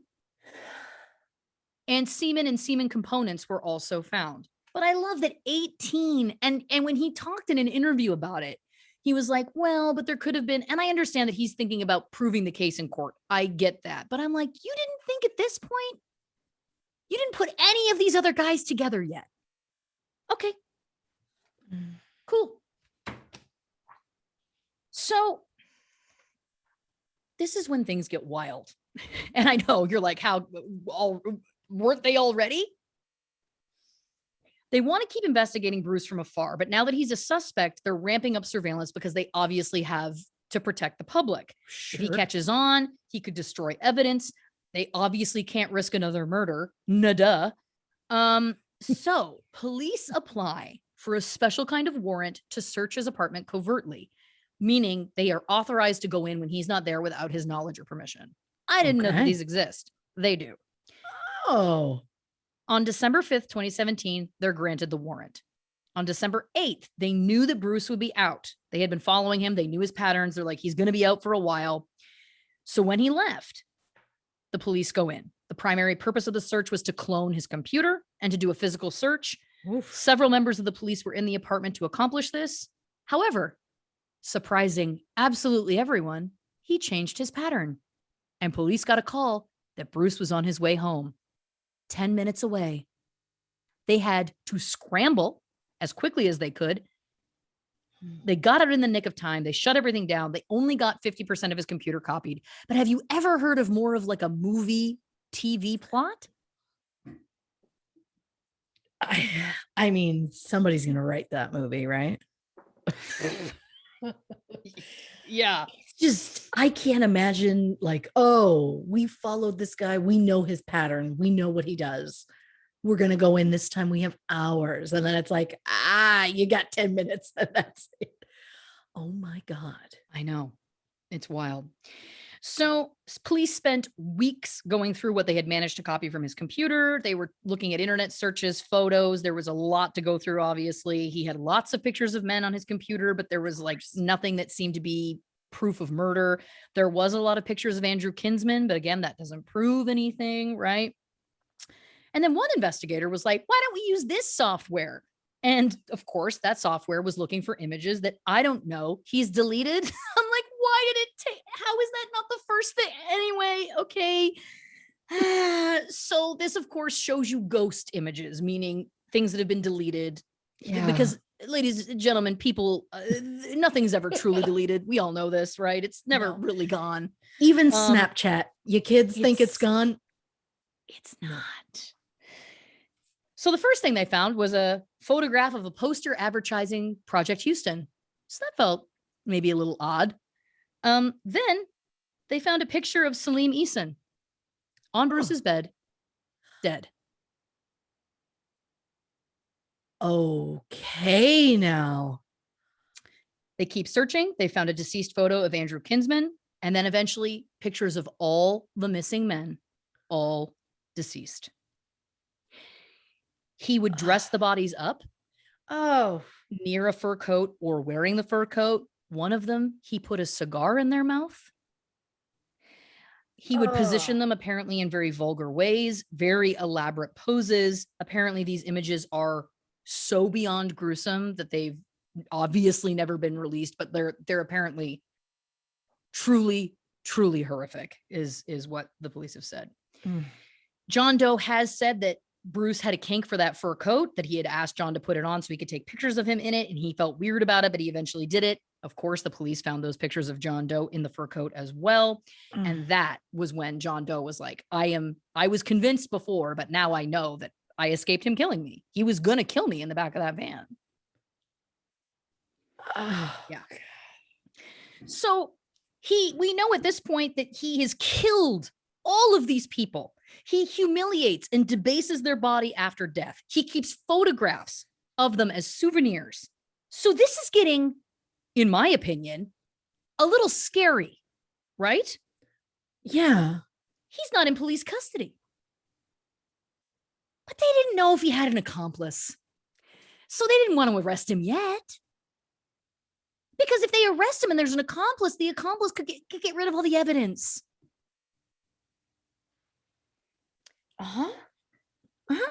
So they're getting together their search warrants. They're getting together all that kind of thing. He was under surveillance 24/7 anyway. And then on January 18th, 2018, Inspector Dickinson got a call that Bruce had picked up a man off the street and was heading back to his apartment, where I will remind you, he committed, as we know now, at least some of these murders. Obviously, they had to cut him off. They could not let him get into the apartment with this man. Bruce parks in an area he never normally does to take the man up to his apartment. Then Dickinson is like, we made the call in that moment to abandon holding off the arrest and to arrest him. And I was like, yes, no shit. Yes. You know that he murders. You know that he murders there. Like yes. I can't, I mean, again, like glass shattering all around. So the police are racing to his apartment building. He, of course, lives on the 19th floor.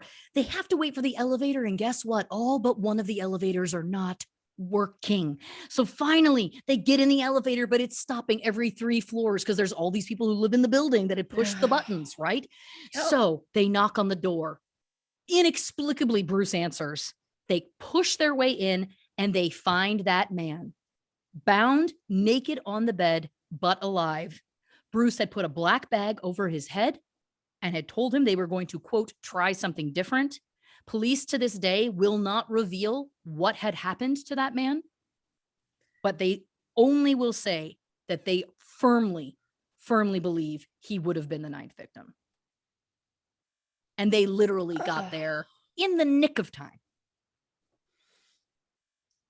Again, another movie scene. Like, it's like, how is this possible again? I just don't. There's a lot of feelings that I'm having in this moment. Look, I'm gonna go and have just like a quick walk through some shattering glass. Yep. just listen to it rain down on my body. Yep. Just a quick cool down. And we will be back. So I mean, grab a drink, grab a snack, try not to throw something through a window just for hearing that sound. And we will be right back on this episode of True Crime and Cocktails Famous Fatalities Edition.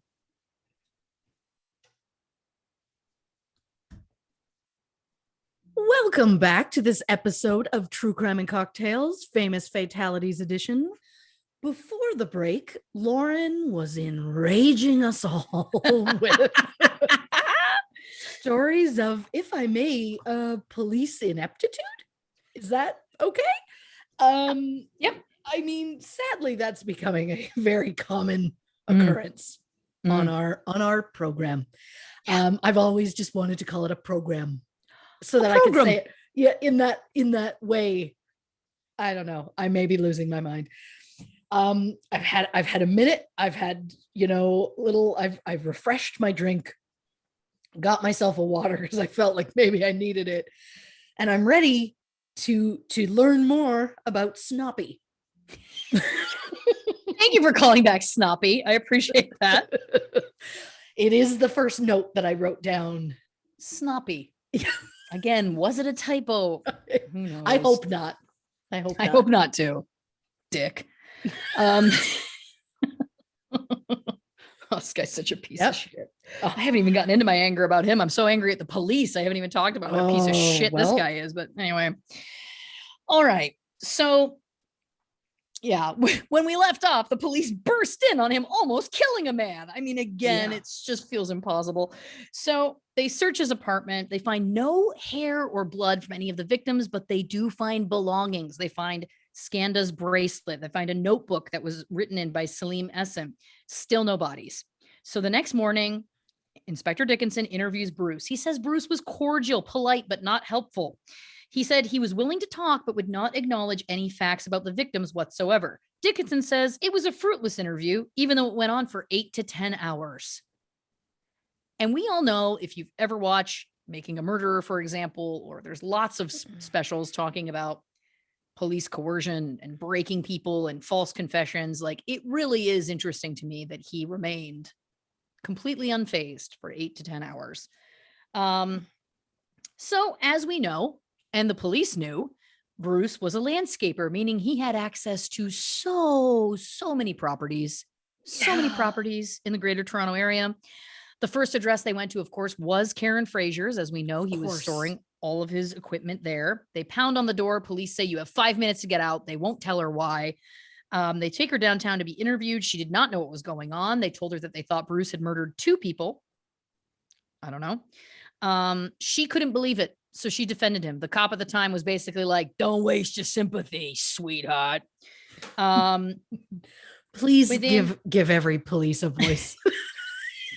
I'll do their voices that way from now on for sure. Thank you. Within 2 days, they had searched Karen's whole house and emptied her garage. Cadaver dogs were employed. They were interested in the backyard, mostly the large planters that Bruce had brought onto the property. So they took these planters, put one through an X-ray. What did they find inside? A human rib cage. Oh my God. He was dismembering his victims and burying the remains in these planters. And he had, well, we know at least this one. We know he had hundreds of clients. So now the police are like, is there going to be remains in hundreds of yards? Where do we even begin? Like, so sorry, when you say please, like in the planter, are you meaning like there's the planter and then it's mixed in the dirt with the thing? But so they x-rayed it instead of just like digging it out? They're huge. Okay. Oh, okay. So I think the idea too was they're not paleontologists. I love that. That was my first, but I don't know whether they were right. Nervous. This isn't Jurassic Park. I don't know if they were nervous 13. At first to like disturb evidence. I don't know why it's a great question. I don't know why they didn't, because eventually they had to, of course, unpack the planters. So yeah. Well, you'll love my not fully sober brain was like, wait, so was he like building these planters out of concrete and putting the bones like in the concrete? Oh, so I thought he was getting like next level, but no, I think they were like wooden. They were large. It looked almost like a half a barrel. Jeez. Okay. I'll put a photo in the case file, truecrimeandcocktails.com, and on our Instagram, but they were very, very large. Like it took multiple people to move them.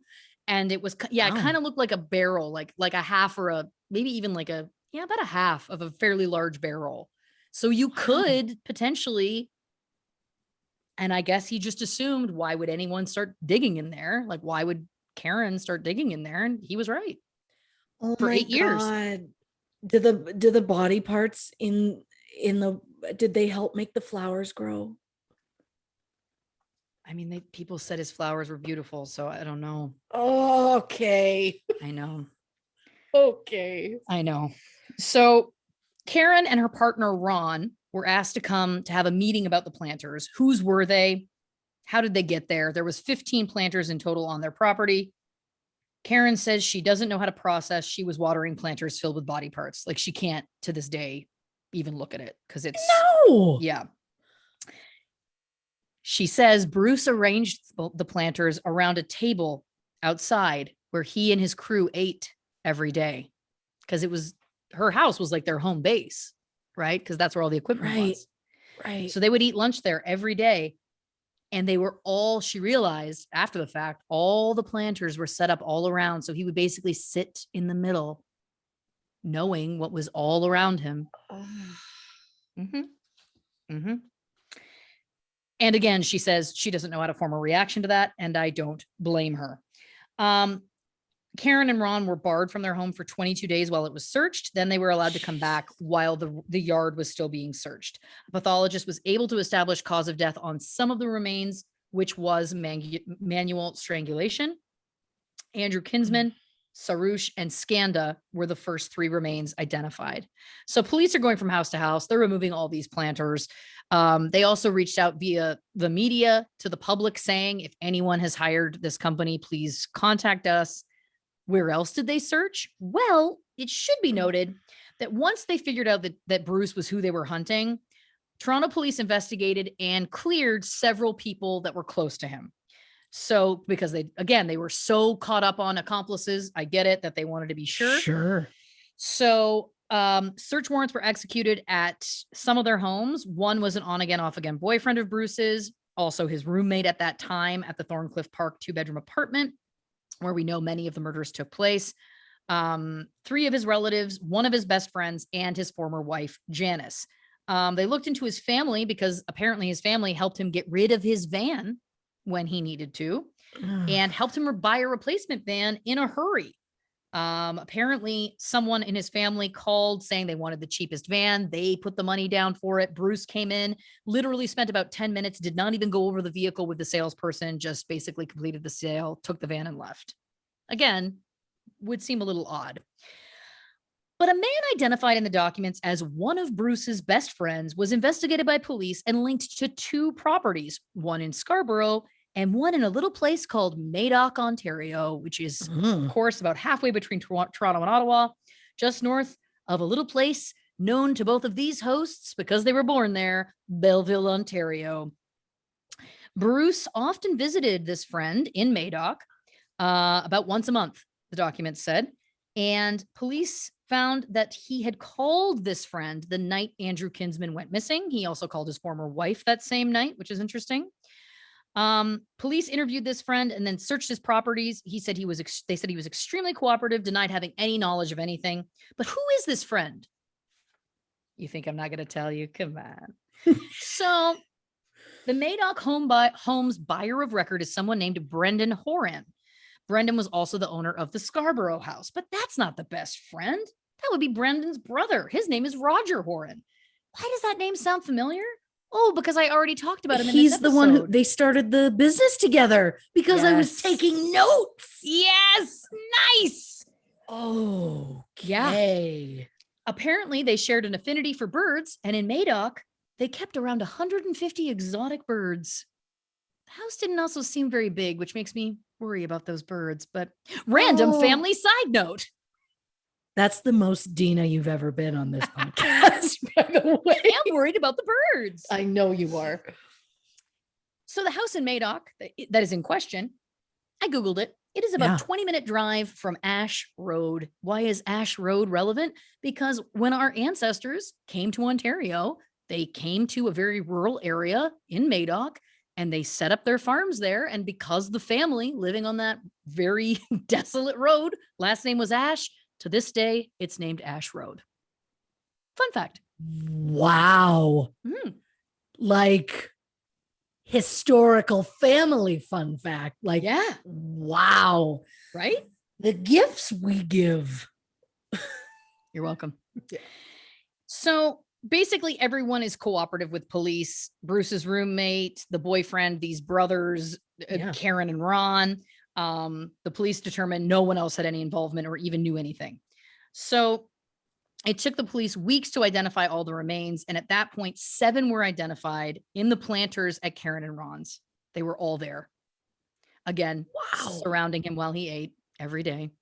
Of course. But Majit was the one victim that wasn't found. But it was January and the ground was frozen and there was a lot of forest type land. Karen and Rod's property backs onto like a ravine in kind of a forest type area. Okay. So they waited until the summer. And on July 5th, 2018, they did an excavation. Within 1 hour, they found a body in a garbage pail. And that, of course, was the 8th victim, Majit. He was buried 5 feet from where Karen had last seen him, looking so sad. Oh, it's heartbreaking. So January 29th, 2019, Bruce pleads guilty to all 8 counts of first-degree murder, which means no trial happened. He also turned down his opportunity to speak in court. People say he looked disheveled and broken in court. They said he shuffled. He received an automatic life sentence with no chance of parole for 25 years, which is the harshest sentence you can get if you plead guilty to that kind of crime in Canada. He will be eligible for a parole at 91, but the way the Canadian system works is for offenders like that, even if he was a young man, he would stay in jail for life. There is very little chance that anyone who committed these kinds of crimes would ever actually get parole. So 2019, hundreds of pages of Project Houston court documents are released. And you remember that piece of shit, James Alex Brunton, the not actual cannibal, but actual child pornographer? Uh-huh. After an elaborate probe into him, these documents revealed a circumstantial connection that was found between him and Luca Magnotta. That's right. Why does that name sound familiar? Oh, that's because there's a little documentary called Don't Fuck with Cats that was about Luca Magnotta's case. Okay, yeah. Yes, years worth of emails and chats between James Brunton and young men revealed child pornography, discussions of kidnapping and cannibalism. And in those, he made mention of another cannibal enthusiast, his words, named Nathan, who he claims to have met at a downtown Toronto strip club called Remington's. Investigators have noted that Luca Magnotta did work as a dancer in that club. Police also discovered Magnotta lived in Peterborough as a teen, less than a 4-minute drive from where James Brunton lived. And this led to the issuance of a warrant in September 2013, where police looked into Magnotta's digital devices. They found that he had posted 3 online advertisements, quote, looking for Middle Eastern men just a few months before Skanda disappeared in 2010. Police were unable to find concrete evidence that would tie James Brunton or Luca Magnotta to the 3 missing men, which is, of course, what sparked Project Houston. And the investigation did not lead to any murder charges being laid against either of them. Of course, as we know, Brunton pled guilty to several counts of child pornography charges in 2014. Magnotta was convicted the same year of murdering and dismembering exchange student Jun Lin, which I'm not going to get into. That's a whole other episode. But he, of course, filmed this crime, including it's so barbaric. He put it on the internet. It's a whole. I haven't even watched Don't Fuck with Cats because I know so much about the Luca Magnotta case. I was way too into it at the time because it was so chilling to me on every level. But long story short, it is interesting to me that it was around this same time, of course, that he was being convicted. He's currently obviously serving a life sentence for that horrific murder. Now, the other detail from these Project Houston documents is to note that Bruce's name does appear in the 2013 judicial order of Project Houston. His email address, silverfox51, was discovered, as we know, on Skanda's phone, but also on Abdul Bashir's phone, now known, and we now know that it was Bruce's email.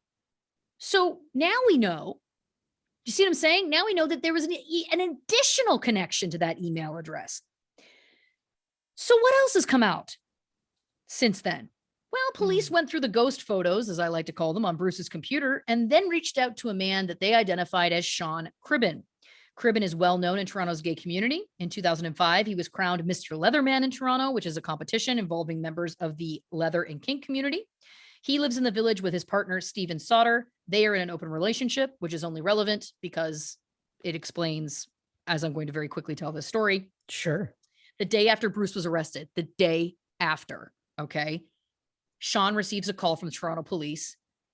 He had not told them about an incident that had occurred in the summer of 2017 when he had met with Bruce on a dating. They met on a dating app. They met for a casual sexual encounter, and it did not end well. But the police, even though he hadn't reported it, asked him, "Did you see any cameras in Bruce's apartment that day?" And it was at that moment he realized, oh my God, I have been photographed without my knowledge. The police told him there was photographs of him bound in pretty much what was described, for lack of a better term, as a kill position. That was their words. Basically, he describes that he saw Bruce on multiple dating apps. Bruce McArthur had even put up his picture of him because he did work as a mall Santa every year. He had put that in his profile pics, which Sean says now, he's like, obviously it's creepy now, but at the time it felt like, oh, he does community work. That's nice. I get it.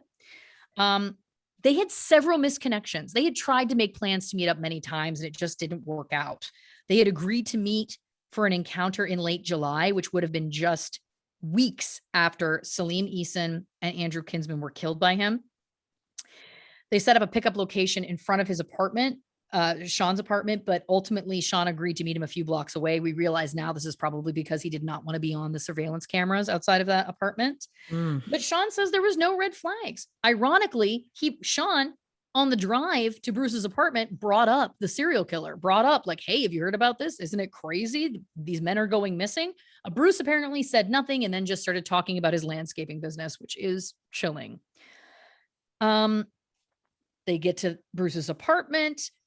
Bruce gives Sean a drink that contained GHB, which is a drug which in small doses can cause a euphoric feeling and can heighten a sexual experience.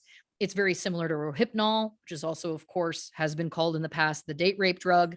It can quickly cause unconsciousness in high doses. And the difference in, I'm having a good time and I'm completely passed out is just a couple of drops. It's apparently, it's a very fine line.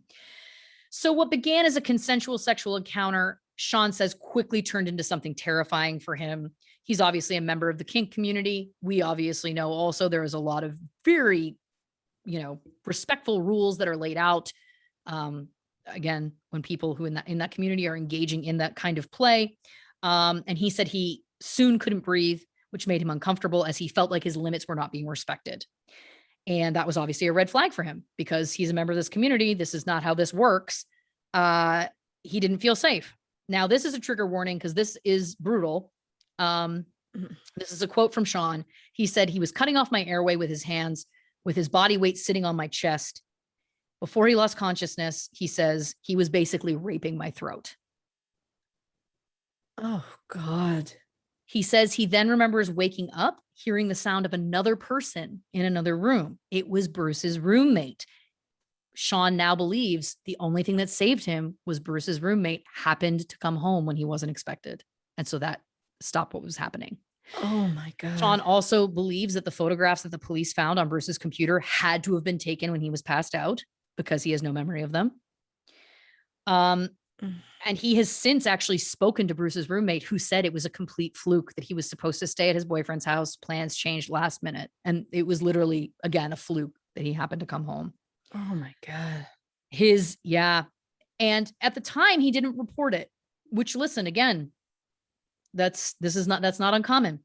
The day of Bruce's arrest, Sean's partner, Stephen, literally saw Bruce's picture because he had been arrested, remembered this story and thought, oh, that looks like Sean's type. So literally showed it to Sean and he was like, oh my God, yeah, that's the guy. And then it was literally, he was debating, do I go to the police? Do I not? And before he made up his mind, the police had already contacted him.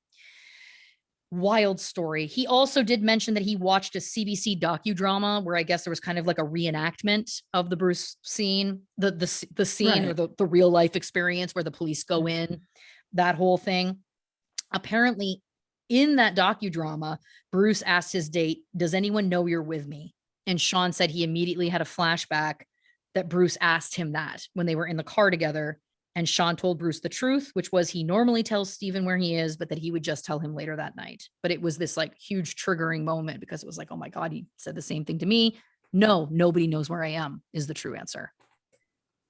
Oh, So Sean has made a documentary called Was I Next? The Sean Cribben Story. It's on the film festival circuit. I tried to find it. You can't view it yet. I watched the trailer. It looks extremely well done, very compelling. I'm excited to watch it, to hear him tell his full story. Obviously, he's had a huge amount of survivor guilt. Like, why did I get to live? That kind of stuff. I hope that maybe he'll get some sort of telling his story, maybe, and advocating in some way. Maybe will bring him some peace because, good God, I can only imagine. But he and Stephen have talked about potentially moving out of Toronto because, again, this is the thing, the lingering kind of feeling being involved in this. And I wish them the best because, good Lord, what a horrific experience. It's so awful. But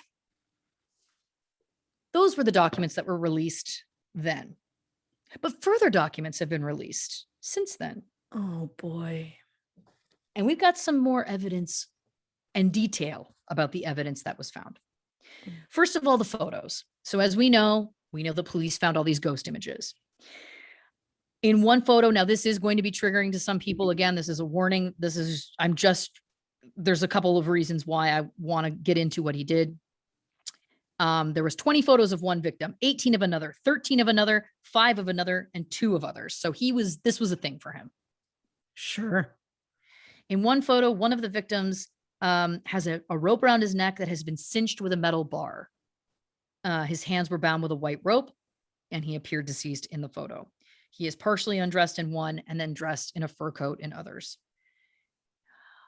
This one is brutal. This is, again, fast forward if you don't want it, because this one is brutal. Another victim was photographed with a rope around his neck, an unlit cigar between his lips, wearing the fur coat. His eyes were taped open. Oh. Subsequent photos showed his hair and beard shaved off with blood on his shoulders. He appears to be in a vehicle with blankets and a blue and silver hacksaw on the floor. I mean, it's so chilling to me. And I just remember about that story that I think I mentioned one time on this podcast about, and I'm really mixing the details, but basically it was someone who had cut off the hair of one of his victims. And he was like, I just wanted her to I know how pretty she looked and I wanted her to not. And that's what flooded back to me when I saw that he had taken that from this man after his death. It's just such a level of depravity. I mean, again, I know a lot about serial killers. This really affected me. I mean, again, just the way he was posing people and the depravity and the way he wanted to violate people post death is just, I haven't heard about one like that. And then the other thing I wanted to mention is that the cinching with the rope and the metal bar is from the John Wayne Gacy playbook. That is, and listen, Gacy's going to be somebody that I'm going to cover on this show for sure. So I won't get into that too much, but that is something that he was doing. And this is all going to pay off in a moment, but I'm painting a picture again about these little things, okay, that are reminding me of other killers, okay? Yeah. This report says that at Karen and Ron's property, they also found a suitcase, plastic gloves, a surgical mask, heavy-duty garbage bags, duct tape, rope, 2 large knives, and 4 hacksaws. So it's clear. I think that's clear. Yeah. Police interviewed at least 2 couples who knew Bruce outside of the gay community. Both trusted him enough to give him keys to their homes and have him stay in their homes when they were away. One man Bruce had sexual encounters with told police that Bruce sometimes took him to a residence when he was house sitting. Bruce would photograph him wearing a fur coat inside one of the homes. One couple said Bruce stayed at their home when they were on a trip to Africa in 2010. When the couple returned, they later told police that Bruce apologized because he spilled Coke on the carpet of the bedroom. He had tried to clean it several times, but a noticeable darkish stain about 2-3 by 3 feet remained. The unanswered question is whether it was really cola and not blood, and to which I say, get the luminol. Why are they not testing this? What? He didn't have a Coke in the bedroom. No. And I want to say also, I don't know the exact dates, but that was 2010. And that was Skanda was the first victim in 2010. It's feasible that that could have been him or one of the other men. I mean, I love that this is the sticking point for me, but 2 feet by 3 feet is huge. Huge. Were you just like full chugging a 2-liter? Like what, how would that have been? No one has that much pop in the bedroom, period. You're going to be up all night. The caffeine, the peeing, stop it. Yeah, well.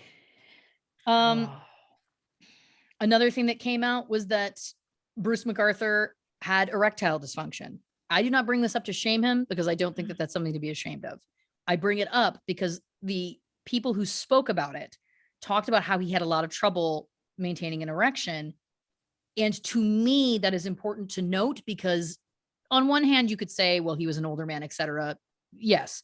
But to me, I think it's because it was becoming that he could not get aroused without more. That's my gut, is that it was not enough. And because Sean Cribben talked about the experience that he had and that it was very violent oral sex. Yeah. That Bruce was giving very violent oral sex. That feels to me again, you know what I'm saying? This is all painting a picture. Once you get to a certain level, you're going to constantly be chasing that high. And once he got interviewed by the police after committing 3 murders and got away with it, then it was like, now we got free range. Anyway, again, that will all come back. So Andrew Kinsman. Now, again, I am not bringing out these details about Andrew Kinsman, who of course was the 8th victim, in any sort of negative way about Andrew Kinsman, but you'll see by the time I get to the end of it, why I think it's important to bring up. Police found movies, drawings, and writings about notorious serial killers who targeted gay men or raped male victims on Kinsman's computer equipment.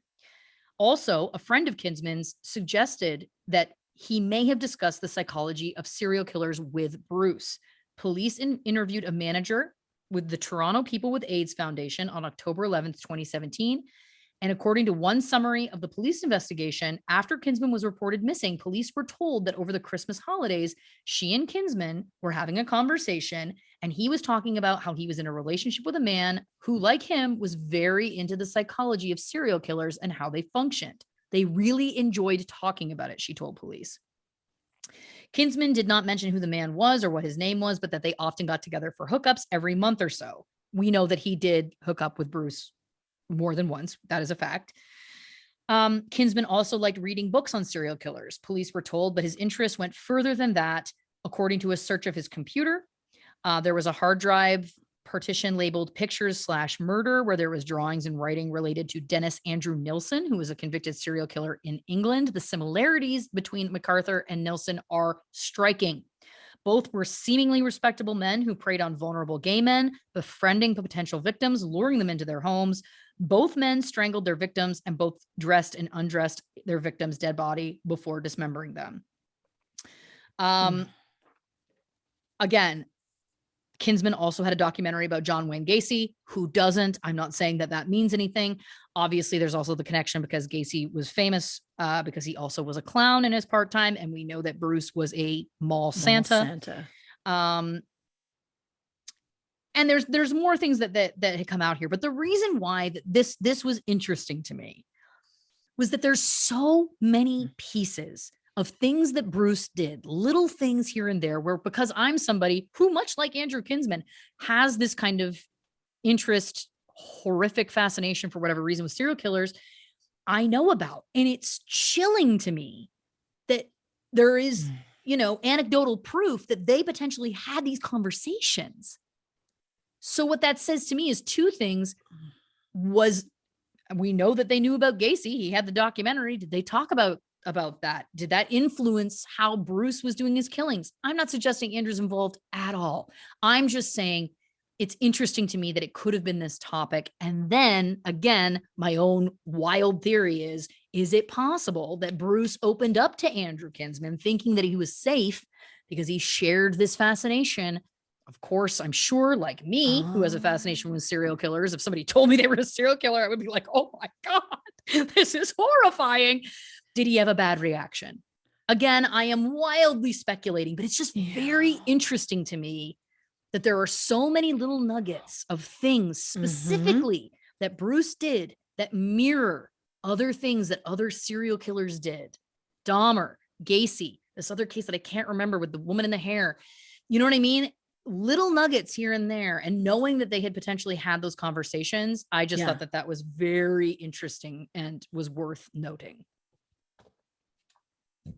I mean, yeah. Now we're going to get into it because now we're going to get it. Oh yeah. Oh, I thought we were already waist deep in it. No, get out the champagne flutes. You're going to want to smash them pretty soon. So to me at this point, the number one question I have is, how did it go on this long? Yes. Because we know that he had connections with the police. How did this happen? Buckle in. Retired Court of Appeal Justice Gloria J. Epstein was tasked with leading a rare independent civilian review about the Toronto Police Service. This probe wasn't initially supposed to include Bruce McArthur's case, as it was in court at the time that this probe started. But because he pled guilty on all 8 counts, they widened the scope.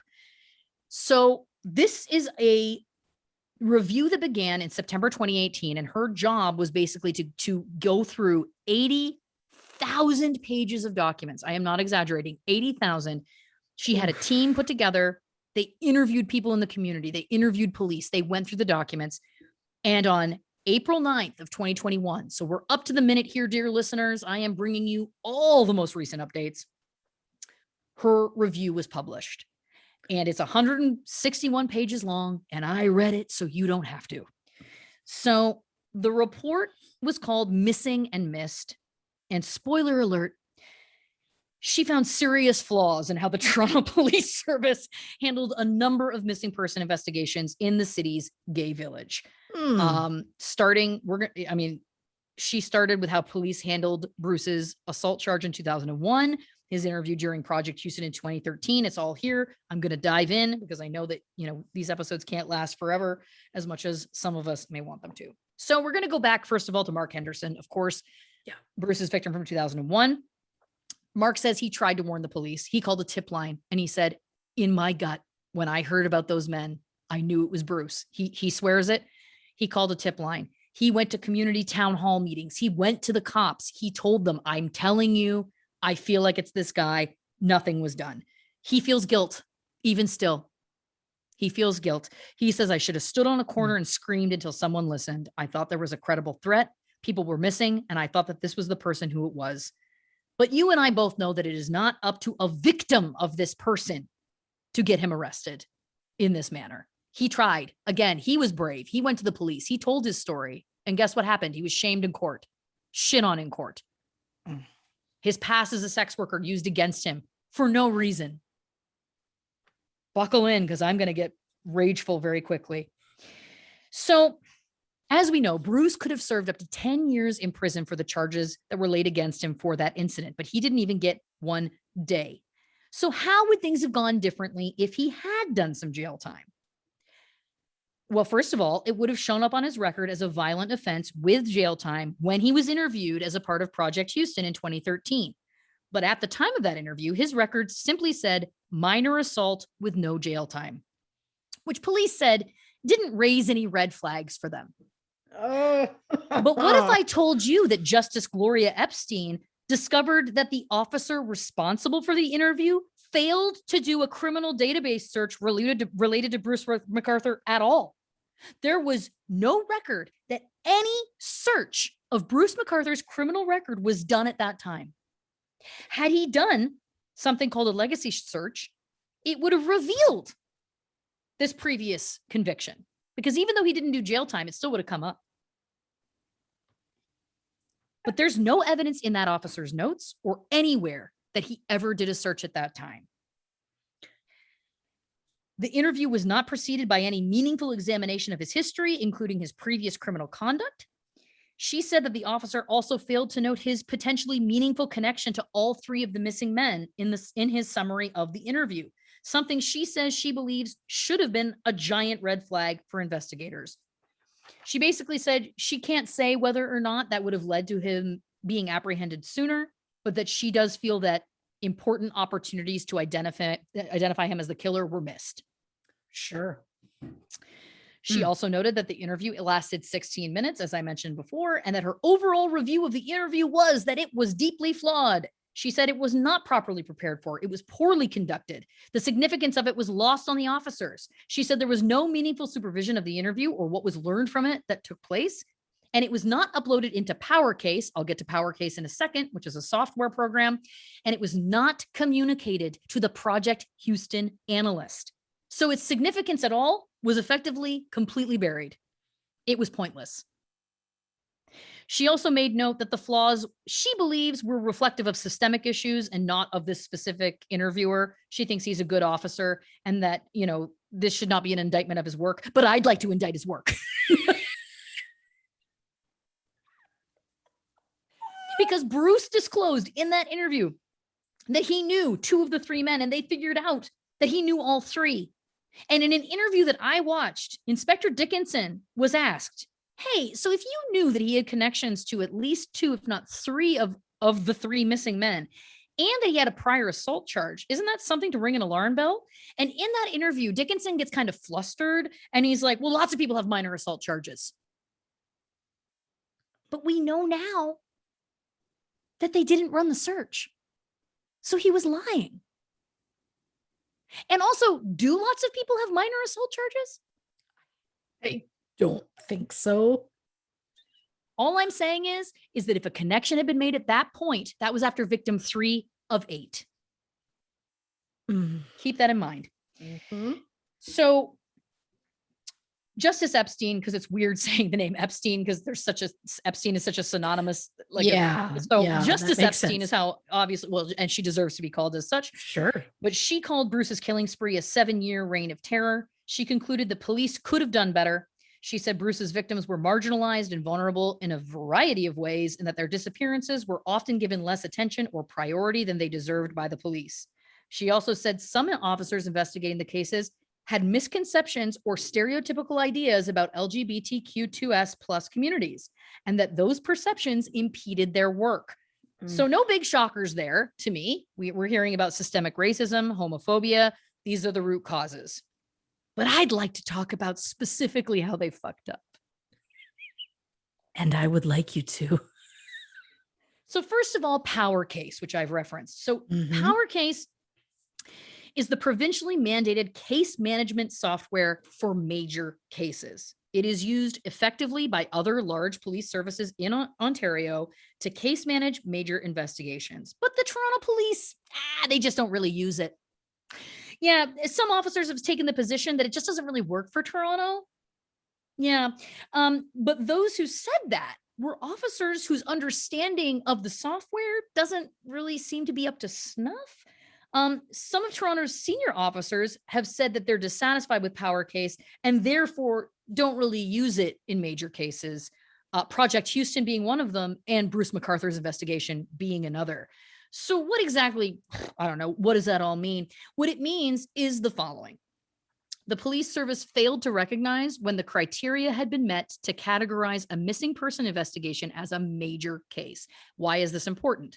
Because there is a lapse in time where if that data was uploaded into the PowerCase software, then that major case would come up in an algorithm, for example, when you're searching cases that are similar to it. They also failed to recognize when the criteria for potentially linked cases had been met, like the first 3, as we know. As a result, there is a serial predator criminal investigations coordinator And that person only learned about the Bruce McArthur related investigations when it was announced publicly he was arrested. They had no idea. Okay. She also found that officers in charge of major cases and members of the command triangle were not always trained as required in major case management or where applicable in power case. So this is the other thing. They're refusing to use it and they're not properly trained in it. So yeah, why would you use it if you don't know how to? She found that a fraction of the data collected during Project Houston was ever uploaded into Power Case. She said it was not used as a case management system, but rather a bureaucratic obligation and a data dump. The data was uploaded well after the fact, outside the periods of time set under provincial standards. Critical connections between pieces of evidence were overlooked in part because search and linkage tools were not used. So basically, you put all of these pieces of evidence into Power Case and you put in search terms, right? Yeah. So anything about Bruce McArthur, one of the tags you enter is Bruce. So then anytime that name comes up, that, it may not be that simple in terms of how they would, whatever their filing system, but you understand what I'm saying. Yeah. So the point being is that if none of that information is going in there, then it's not coming up for other people, other police services. You see how this is going to break down quickly. So they had an analyst who was a civilian whose job it was to kind of run this, and they just didn't really use the person. That's the other thing. The person wasn't being given the stuff to put in. Also not helpful. In Project Houston, the tracking of vital assignments depended on human memory and handwritten notes, which obviously does not comply with provincial requirements for major case management.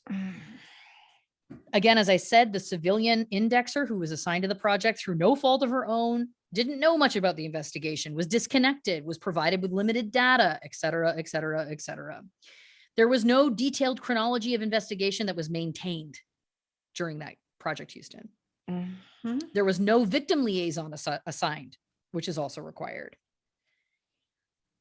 There's also something called the Violent Crime Linkage Analysis System, or VICLAS.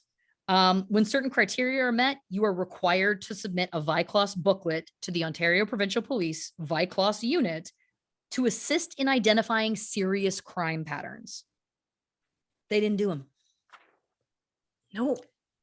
So long story short, the Bruce McArthur investigation did not comply with provincial standards respecting major case management. Justice Epstein states that she does not accept that the Toronto Police Service is so different from other services that they can't work effectively with Power Case.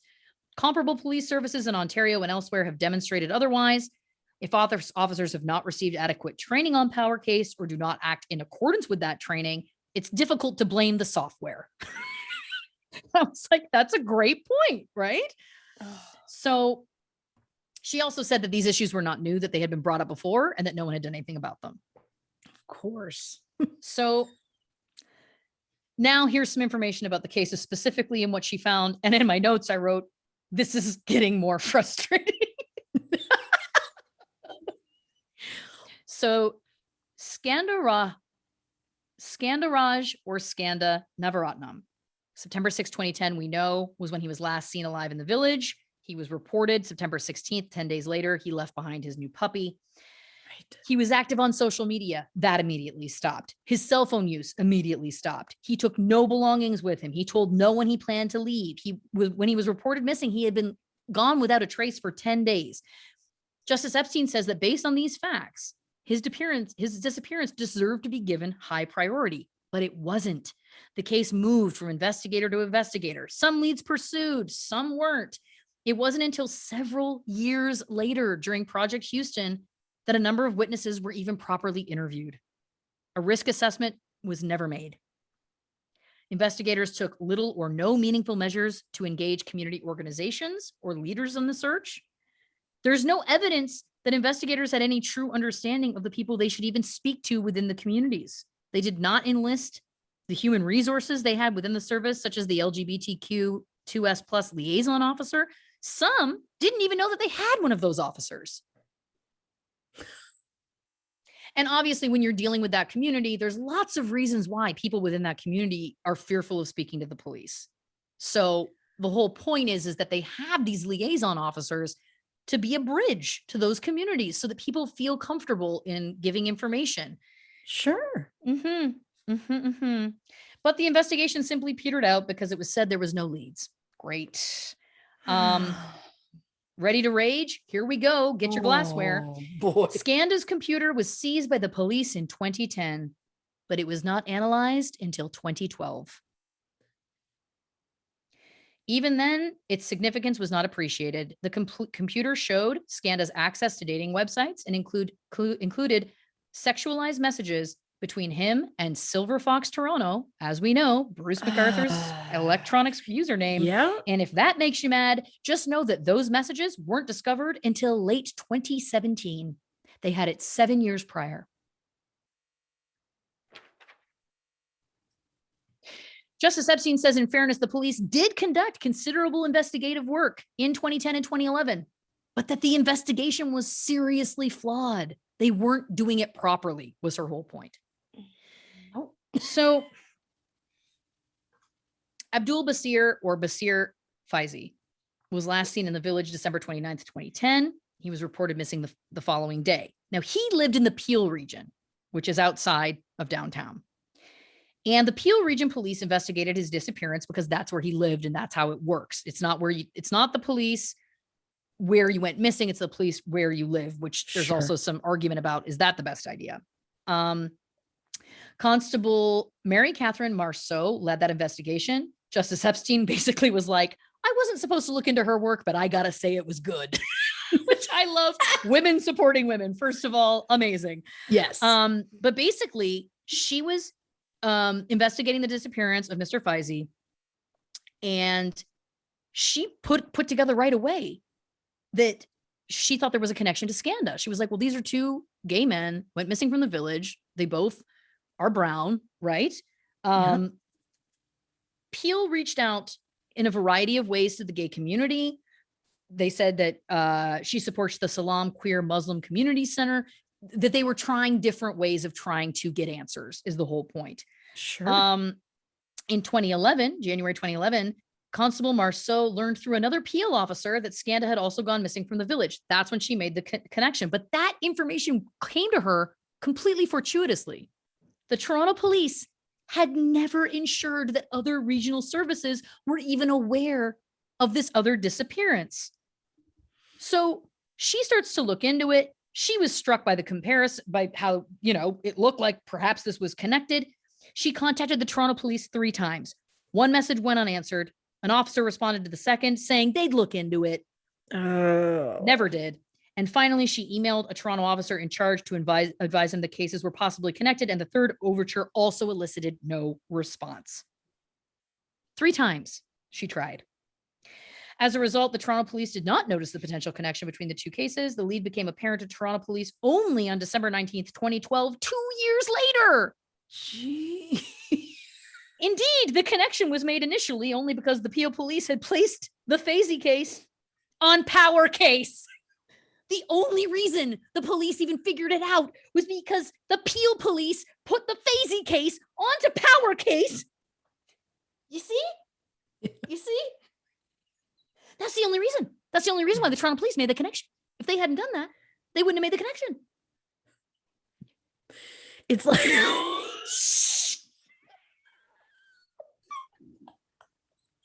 it's not getting better. No. I can't believe you haven't just thrown that glass behind you to smash it into the wall. It's only because there's good wine in there. Yeah, I get that.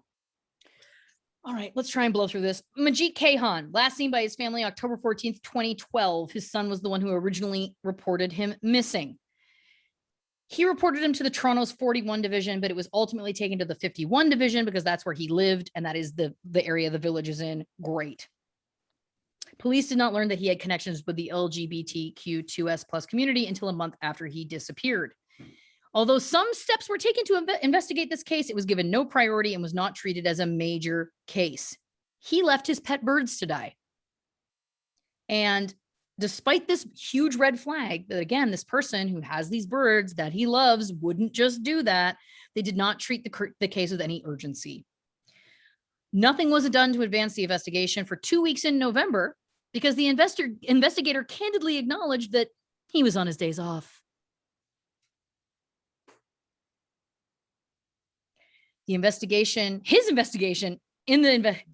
His involvement in the investigation ended in early January 2013. I wonder why. I just. Okay.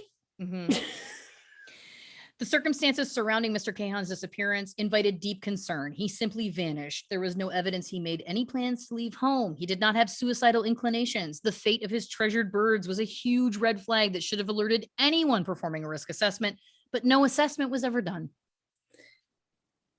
No serious effort was made to engage the affected communities. His case was given low priority, and it should have attracted heightened resources and attention. Project Houston, of course, we know that this was thoroughly investigated. The cannibal ring, they really went for it with that. Obviously, we know that the child pornography came out of that also. So you remember that serial predator coordinator that didn't know anything about Bruce McArthur? Well, they didn't know anything about Project Houston either. Good news. They didn't even know about Project Prism, which came up later. Yeah. So the other thing that's very significant is that in September 2013, the Toronto police learned that Silver Fox 51, of course, the username found on Mr. Fazey's notepad, was Bruce McArthur. But there is no evidence that anybody shared that information with the Peel police. There's no evidence that anyone told the Peel police that Bruce was being interviewed, or that at the conclusion of the interview, the Toronto police had learned he was connected to Mr. Fazey. Do you know how it would have come up if they'd put it in Power Case? I can't. I can't. So this brings us to the email address. And if your blood wasn't boiling before, dear listeners, get ready because it's about to go to 103. So January 31st, 2013, Detective Constable Katrina Kathy Loria, who was the file coordinator, had identified the reference to Silver Fox 51 on Mr. Fazey's notepad, but was unable through her own efforts to determine who owned that username. February 26, almost a month later, she identified an email address or username common to Scanda's computer and Mr. Fazey's notepad. Again, Silver Fox 51. The next day, Detective Sergeant Hank Insigna, the major case manager, requested that an officer obtain the subscriber information for Silver Fox 51 at hotmail.com. It was determined that they had to get a mutual legal assistance treaty, or an MLAT, request to Microsoft in the US, but there is no evidence that anyone followed up and did it. Yep. So guess what? This assignment should have been recorded on Power Case together with the completion date, its priority, so that people of the project can monitor the status of everything, but it was never done. The investigation completely overlooked the fact that the assignment was never completed. This example is also not an isolated event. There's so many things that she lists, but anyway, so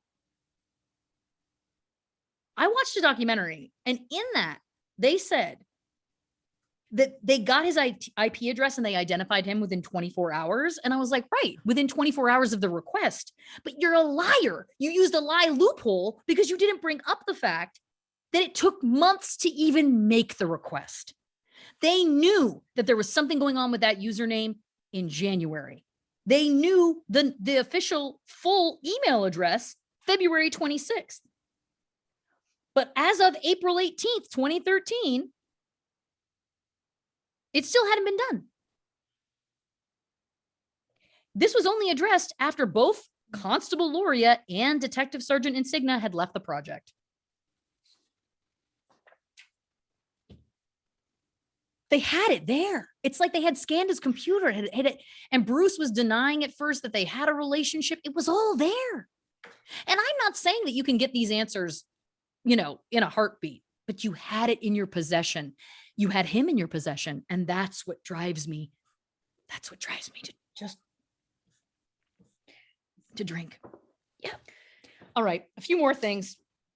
We're almost there. November 2013, Bruce was interviewed, as we know, during Project Houston. The videotaped interview nor the summary of the interview was ever uploaded into Power Case. So he was not identified as a person of interest or object, so you could search within Power Case. Right. It really was just luck that he was remembered during Project Prism as like, hey, Bruce, we interviewed a Bruce. Yeah. There was also usernames and dating websites, of course, in Scanda's computer, as I have referenced, that were not uploaded into Power Case as objects. This omission, among other things, meant that in 2013, after the police learned that Bruce identified himself as Silver Fox Toronto and Silver Fox 51, and that he denied any sexual relationship with Scanda at first, they remained unaware that his internet history showed that he and Bruce had exchanged sexualized messages through the dating website daddyhunt.com. Again, it's all there.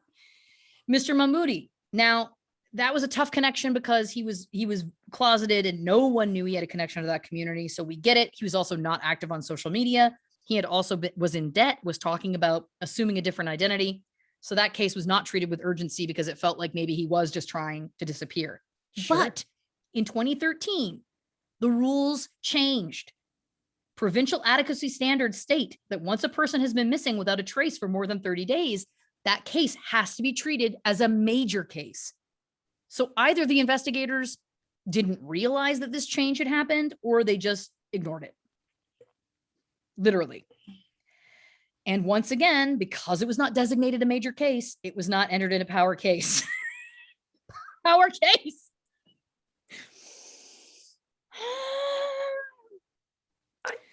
Yep. It's a lot. Of course, there's also, again, the OPP, Violent Crime Linkage Analysis System, VICLAS, as I've mentioned before, the booklets that they're supposed to do.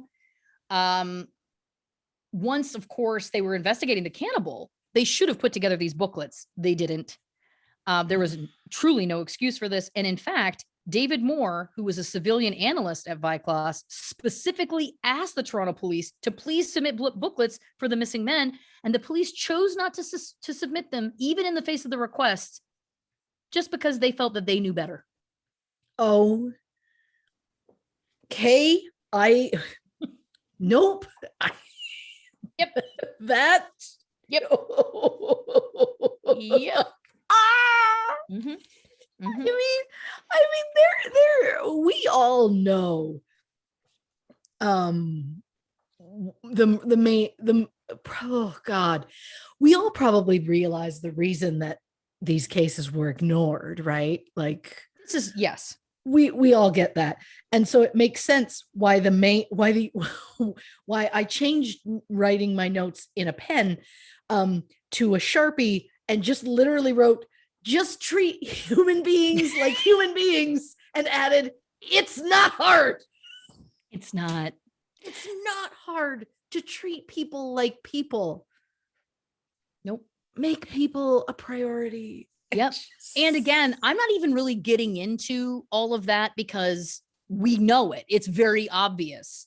We know. And I, at the end, I'll touch on it again. But again, for me, it was like, I just want to point out all the ways they fucked up because we know why they weren't made a priority because of these preconceived systemic beliefs, bullshit, antiquated, homophobic, racist beliefs, period. Socioeconomic, again, discrimination against sex workers, people with substance use issues, like all of the above. None of it was a priority because they weren't successful white people, except when it was a successful white person. And then guess what? Couple of other things to note.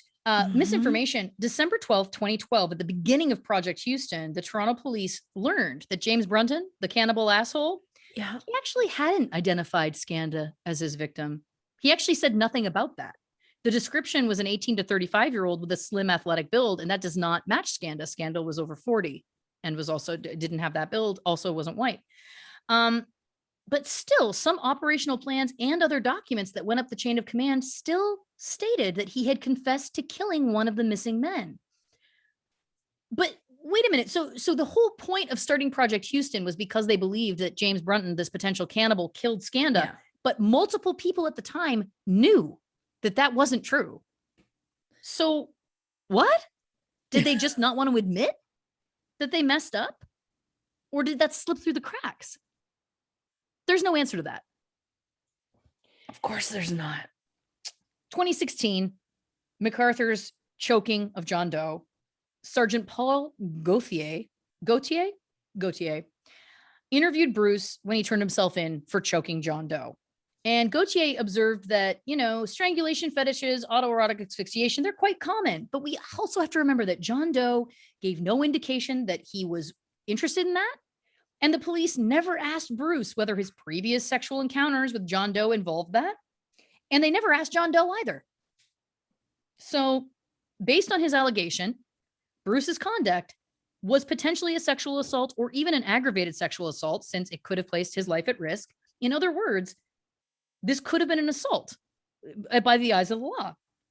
Even if Bruce held the belief that John Doe had consented to being choked, that would not have afforded him a defense in the eyes of the law, because even if Bruce took reasonable steps as required under the criminal code to figure out whether John Doe consented to being choked, he still choked him, and he told him to stop. By the note of the law, it's still a sexual assault, even if he did consent, which he didn't, by the way. And he didn't ask. And it's also so surreal because we know that now he was definitely going to kill him in that moment if he could have. Yeah. Extremely recent side note. May 21st, 2021. Like I said, up to the moment, babies. The Toronto Police Disciplinary Tribunal heard closing arguments in the high-profile misconduct hearing. That's right, because Sergeant Paul Gautier pleaded not guilty to neglect of duty and insubordination in connection to his June 20th, 2016 investigation into John Doe's allegations. They heard, of course, that Gautier released Bruce McArthur with no charges after concluding that he strangled John after misreading sexual cues and believing that the man just, quote, wanted it rough. Just a reminder, at the time of that interview, Bruce had already killed 6 men and would go on to kill 2 more. Prosecutors pointed out that Gautier did not obtain a video recording of John Doe's statement. They did not follow up with him. And instead, the man's statement was only taken via a memo book, which is a handwritten account by another officer. Also criticized was Gautier's brief video recorded interview with Bruce McArthur, in which relevant questioning lasted 9 minutes. Just 9 minutes. Yep. Hard to imagine that you could conduct a thorough investigation in 9 minutes. Of course, they also brought up that he did not take photos of the victim's injuries, which he was supposed to. And he was apparently an experienced domestic violence investigator, which makes me want to sob. Gautier's lawyer says that part of the domestic violence policy were understood to be discretionary within Gautier's discretion in that division. So yes, video statements are considered more reliable, but one officer said that memo book statements are taken 99 times out of 100. The testimony of every single witness in this case was that written statements are routinely done in domestic cases, noting that it would be inequitable for Gautier to be disciplined for this, for something that's a common practice. Okay, fine. Well, then guess what? You need to change the common practice is the point, right? And then he also said that, the law doesn't require police officers to, quote, turn over every stone before determining whether or not there are reasonable grounds to lay a charge. Doesn't it? Isn't that, I don't know, the point? The synopsis of your job? Yeah. Yeah. Oh my God. They said that basically it was reasonable for Gautier to let Bruce go because Bruce lacked intent. What? He said, well, another officer may have concluded differently, but it was ultimately within Gautier's discretion to decide to let him go. Which, you know what, is also true. But the whole point is that it's like, that was the second time the police had a killer in their hands and they let him go. It's a problem. Because if Bruce had been charged with sexual assault or aggravated sexual assault in connection to that incident, the following procedures would have been mandatory. It would have become a major case, meaning it would have had to go in Power Case.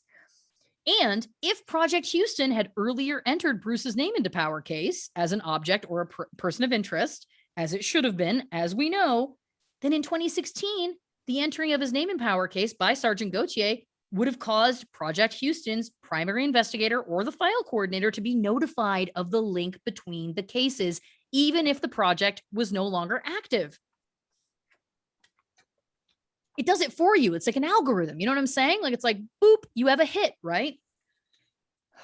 Sergeant Gautier, at the time of this review, so this is not the court case. So this is when he was talking to Justice Epstein. He did bring up that maybe things weren't so perfect. He said, other than entering Bruce's name into Power Case, Project Houston really should have recorded the Bruce McArthur interview in Versadex, but it didn't. Sergeant Gautier said, had McArthur even been identified as someone who had contact with 3 missing persons connected to a lengthy Toronto project, then before making his decision in relation to the 2016 occurrence with John Doe, he would have contacted those involved in that project to see if there was something more he should have known about Bruce. As well, the Project Houston investigators could have determined if this 2016 incident was potentially relevant to their project. All because you didn't use the fucking database. It's infuriating to me. Yeah, guess what? You should have searched him. He should have been in there.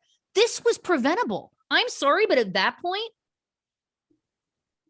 and listen, I'm just saying, I think at that point, that is proof that there is, if things had been done, at least at that point in 2016, those last 2 victims may not have died. I'm sorry. I feel a little bit you from the Alonzo Brooks episode where you pleaded to the listeners. Yes. Go into STEM. Yes. If you've got the stomach for it. If you have the stomach. Go I beg into you. Yes. the medical examiner career. And I feel like now we're taking just a slight, not even step too far, just a quick sidestep. Yep. If you have the stomach, dear listeners, consider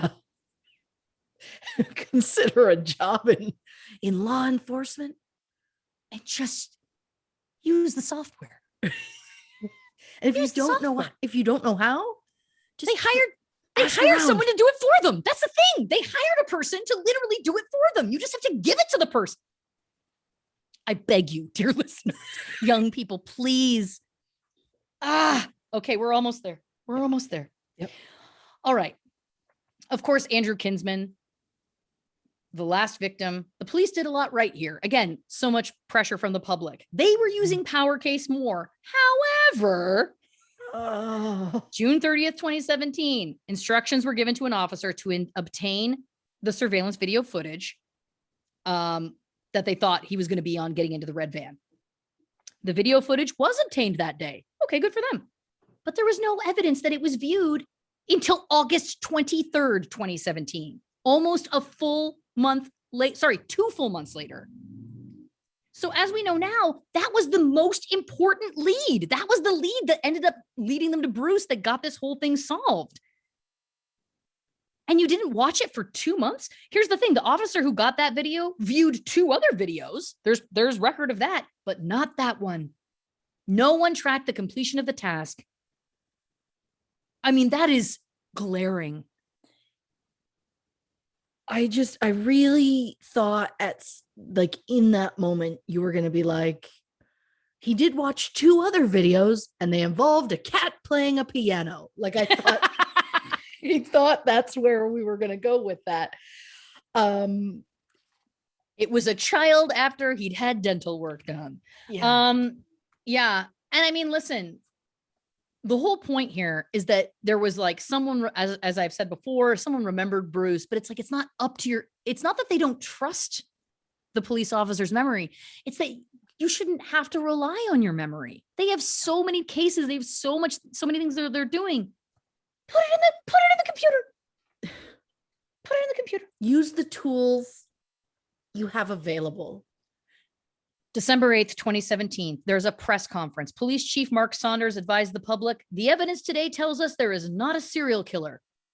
But they received the warrant that 3 days prior, December 5th, and it was being executed on December 8th. They knew not only that there was a serial killer, but that they were pretty sure it was Bruce. So then when it came out very shortly after that Bruce had been identified as a serial killer, obviously the community was extremely betrayed. And it turns out that in July of 2017, like 6 months prior, Superintendent Tony Riviere, thank you, Tony, raised the idea that maybe the police service should issue a public safety media release in relation to gay men using social media dating sites to arrange sexual liaisons. They knew that was how he was meeting these men, or at least some of them. Mm-hmm. But it was vetoed by the director of corporate communications because maybe it would cause the public to connect the disappearances of Andrew Kinsman or Project Houston missing persons with their use of social media. Who cares? Who cares? They knew there was a serial killer and they lied. They literally stood up there and lied. The whole point is that if he didn't want to give out that information, he could have said, and I quote, "We cannot give any information at this time as to not jeopardize the work being done." He stood up there and lied. Mark Saunders, shame on you. My overall thoughts. I'd say it to his face. Mm-hmm. So the bottom line again, Andrew Kinsman's disappearance was taken seriously because his friends and loved ones forcefully advocated. They made his case a cause. Officers admitted to Judge Epstein's review team that the pressure exerted on them because of those efforts explains why Project Prism was initiated. The police say they did not treat Mr. Kinsman's case differently because he was white. But when we start to think about it, those who are marginalized and vulnerable by reason of sexual orientation, gender identity, gender expression, color, ethnicity, socioeconomic status, all these other factors we've talked about, don't have a voice. That's the whole point, right? They're not empowered. So, okay, let's say for a second, I'm not saying this. It wasn't because he was white, but he had higher socioeconomic status because in part he was white. This is like, it's a snake eating itself. Do you know what I'm saying? I literally wrote blah, blah, blah, blah, blah, blah, blah in my notes. You can't say that. Like, I know that they're suggesting that it's like, we didn't preference him. It's like, but it's not about, they don't get that it's systemic. They don't get that it's the bigger picture, right? That it's not about that, well, we picked him because he was white. We get it. But he had more opportunities afforded to him because he was a huge member of his community. He wasn't a recent immigrant. He wasn't in the closet. He wasn't fearing deportation. He wasn't a sex worker, right? Yeah. You can't deny, again, the white privilege that, again, and the socioeconomic privilege that he had. I'm sorry. Just saying. But regardless of all of that, December 2017, Detective Constable Joel Manhers, a member of Project Prism, proposed a dedicated service-wide missing persons unit be created in Toronto. Isn't it wild that one did not exist prior to that? I am shocked. Anyway, obviously, missing person cases continued to be an exception to getting more priority. And he concluded, there's nothing we can do to change the past. Okay. And I'm like, yeah, okay. But we can still attempt to correct those mistakes. And I'm like, yeah. And then he says, before they become the focus of an inquiry, media exposure, or civil liability, you had me and you lost me. You had me and you lost me. How about just because it was the right thing to do? How about that? Yeah. How about not because of any of those other things? Mm-hmm. Oh, final side note. So Gloria Epstein's report, she made a dedication at the beginning to all of the victims referenced in the report. It listed all of the 8 names of Bruce's victims, but there was also 2 additional names, Allura Wells and Tess Ritchie. Obviously, I had to figure out who they were, what was the connection. They were not additional victims of Bruce's, but they were the cases that initially inspired the review, even before Bruce. They were cases that occurred in 2017 that were felt to have been handled so poorly by the same police that this whole thing got started. So very quickly, because I know this is our longest episode yet, Allura Wells was 27, a trans woman. She was Indigenous. She was a sex worker. She was a person without housing. She disappeared in 2017. Her remains sat unidentified in a morgue for months. Okay. Her father, Michael Wells, tried to report her missing in November 2017, but instead of filling out a missing person report, the Toronto police officer suggested his daughter was young and would come back and not to worry. She had already been found dead months prior in August, but they didn't know it was her. There was positive steps in that investigation, but ultimately the detective didn't even know that there was an LGBTQ2S plus liaison officer. They didn't even know. So how did they know to approach that person? People in the trans community are often over policed, are not going to feel comfortable talking to the police. A liaison officer, people within the community, you need to talk to them. You need to use those, kind of tools that you have at your fingertips. Even today, no one knows who the lead investigator was on that case. Much like with Skanda, actually, it's hard to tell who was the lead investigator or if there was one even ever officially named. Finally, Wells' father went in to the 51 division, and then all of a sudden things started to change. And long story short, Police Chief Mark Saunders personally apologized to Wells' father, as he should have. Again, shame on all of them. The investigation into her death remains open. Tess Ritchie was reported missing by her sister Saturday, November 25th, 2017. She was last seen in the village. Her mother, Christine Hermiston, discovered Tess's body on the afternoon of Wednesday, November 29th, during her own search of the area. She was found at the bottom of a stairwell within 80 meters of 50 Dundonald Street, which was where she was last seen. Her body had been there for 4.5 days. Now, how is that possible, you ask? Well, the police did a 300-meter radius search, or 300-yard-ish radius search, when they had initial information. But then the information changed and they found out actually she was spotted somewhere else. But then it's unclear whether a second 300-meter radius search was ever done. Had they done the second one, they absolutely would have found her body, and her own dear mother would not have had to find it herself. Her mother traveled from North Bay to downtown Toronto. That's a 3.5-hour drive, and 4 days after she went missing, and found it before the police did. It is abysmal. Abysmal. The investigator assigned to that case said he assumed that the appropriate searches had been done. He was assigned that case at the time. He was also juggling a bank robbery, a sexual assault, and a human trafficking case. And he only found out about Tessa's case because a civilian called him about it. That's how he found out that it had been assigned to him. Obviously, police have an obligation, regardless of circumstances, to invest missing persons cases in an effective and a timely way. Quote, Justice Epstein, I agree. Eventually, Ritchie's family launched a civil suit naming her killer. Toronto police officers, former police chief Mark Saunders, the Toronto Police Services Board, and others as defendants, alleging negligence and reckless indifference in the investigation. Ritchie's killer, Kaylin Slatter, was found guilty of first-degree murder in March 2020. And that's the end of that story. By the end of Justice Epstein's report, she made 151 recommendations for changes to the Toronto Police Service as a result of her findings. Wow. Now, listen, I know that this started about Bruce McArthur, and then it became a lot about police. The way the police service worked. But what I found fascinating about all of this is we hear about so many cases where people are especially targeted by the police in cases. But this was a really interesting opportunity to me to really dig in and break down how we know the cause. We've already identified it. We know that these were people that were not treated with the same respect that they should have been. They were not made a priority because of race, gender expression, sexuality, all of these things.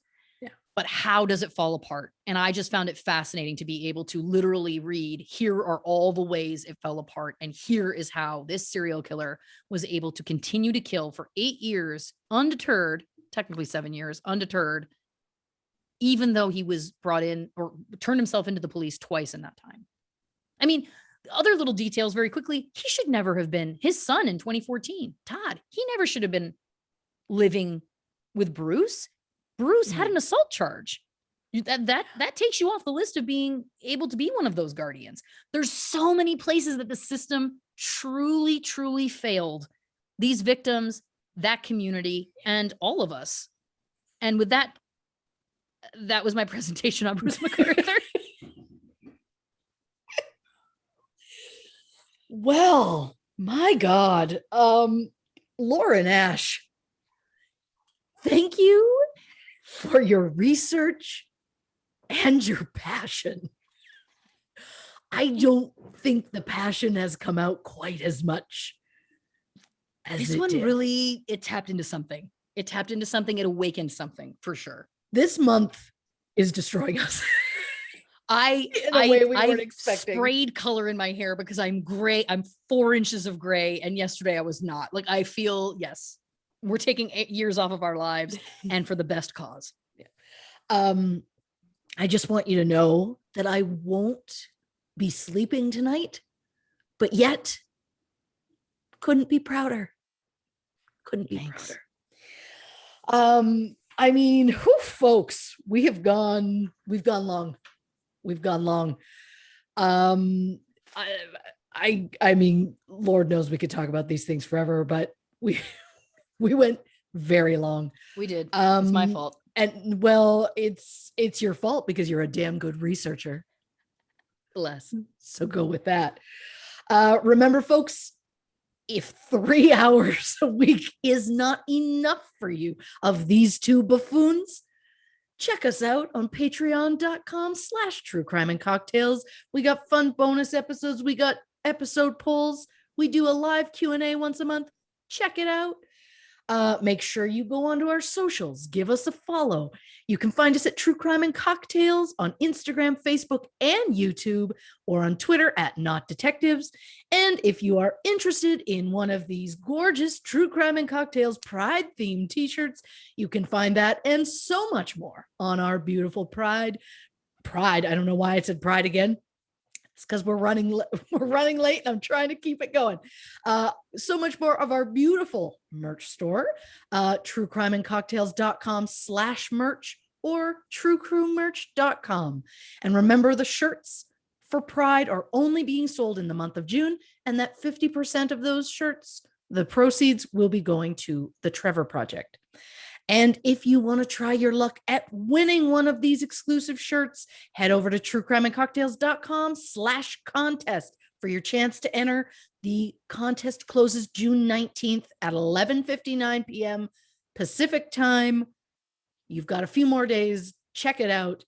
Lauren, would you like to tell the people what our next episode is? The next episode of True Crime and Cocktails Famous Fatalities Edition, Pride Edition, is Targeted by Hate. That's right. Christy Oxborough investigates. Oh, come on. We're all going to come back for that, right? Absolutely. Now, Lauren, would you like to say goodnight to the people? Good night, everybody. Good night, everybody.